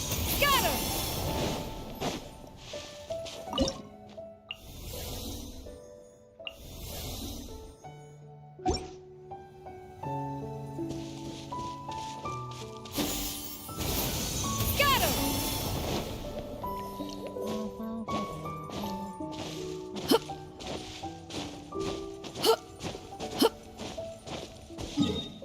तो या इधर भी जो था वो डन है। और कुछ ना। आई थिंक मैं कल हाँ ठीक, कल ही मैं डेंड्रोक्लस कलेक्ट करना स्टार्ट करूँगा। कल डेंड्रोक्लस 10 हाइड्रोक्लस कंप्लीट। ओके, आई थिंक मुझे कल से डेंड्रोक्लस हाइड्रोक्लस एक एक करके कंप्लीट करना चाहिए। प्राइमोजेम्स 10 दिन के अंदर मुझे प्राइमोजेम्स फार्म करना होगा। अलची नकली है भाई साहब। नेप लिए क्या क्या करना होगा, नो प्रॉब्लम, मैं करूँगा।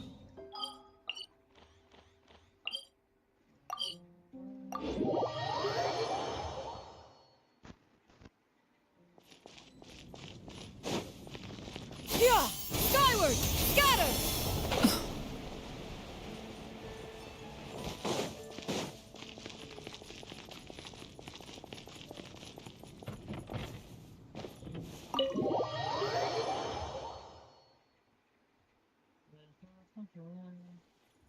ओह ये तो कंप्लीट है, ये तो मैंने कंप्लीट आज ही किया। और क्या किया जाए, मुझे अभी कोई स्टोरी क्वेस्ट कंप्लीट करने का दिल नहीं है, मन नहीं कर रहा है। ओके हाँ, hang out quest, hang out memories 1 memories 2 ना, आई थिंक इसमें टाइम लगेगा, पर ना अभी हैंग आउट बात। Yeah! Skyward! Scatter! आज के लिए बस इतना ही रखना चाहिए, इतना देर से कर रहा हूँ। वो 3 घंटा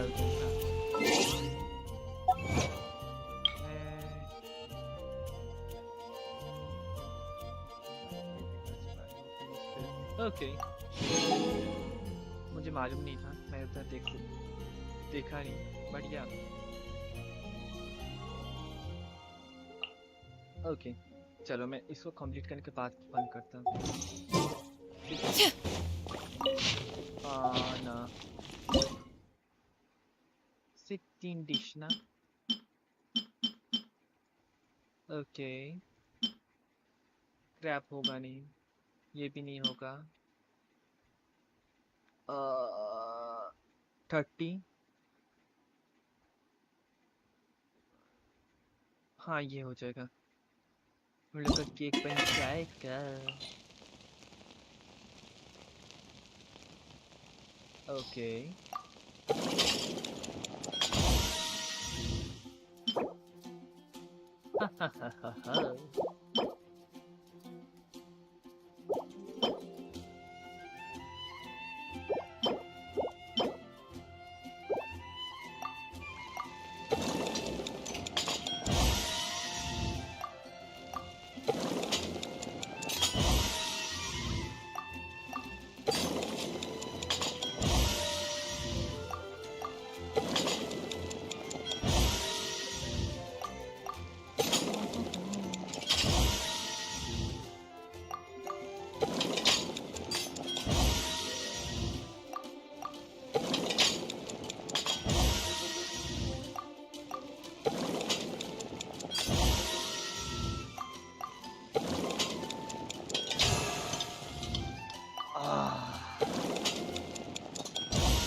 ये पसंद नहीं है।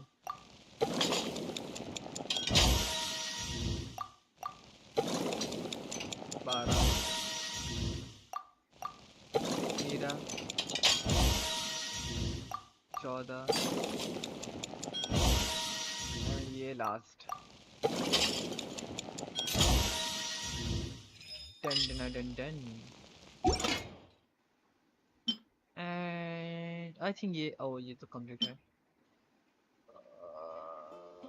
ओके ये भी हो जाएगा।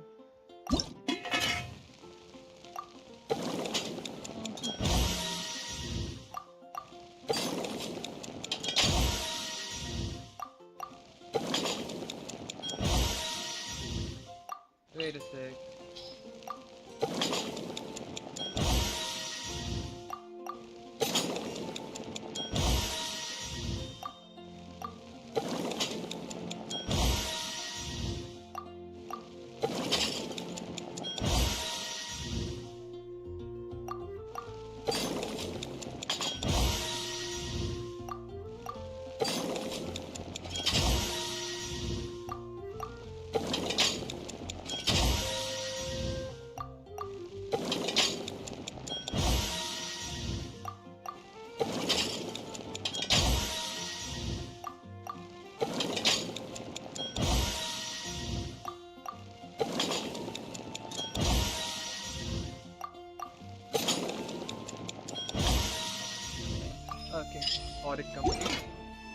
लास्ट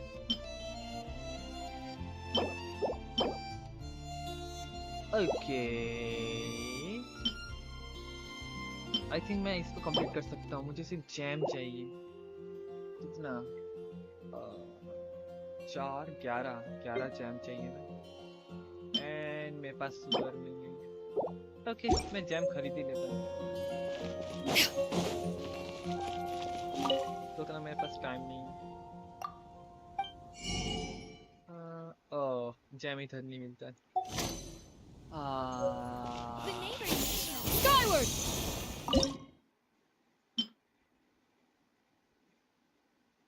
ओह ये हो जाएगा। नाइस।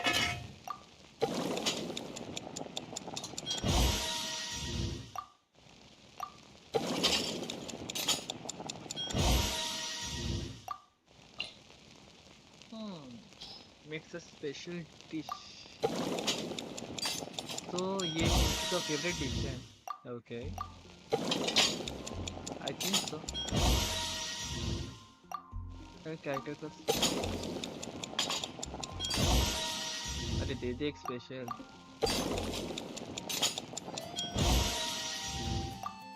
एक तो दे दे।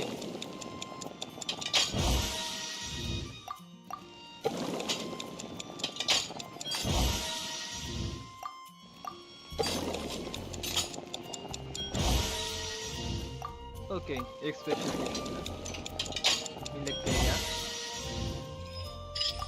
स्टार शेप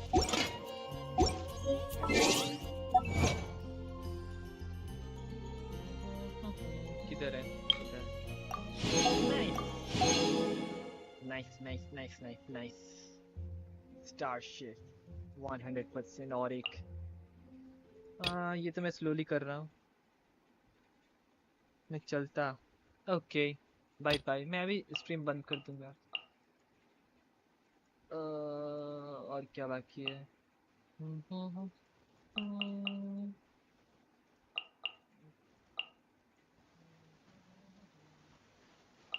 हाँ ठीक है मैं भी स्ट्रीम बंद कर देता हूँ और करने के लिए अभी बाद में मैं ये करूँगा। तब देखा जाएगा। और ये अनलॉक हो गया।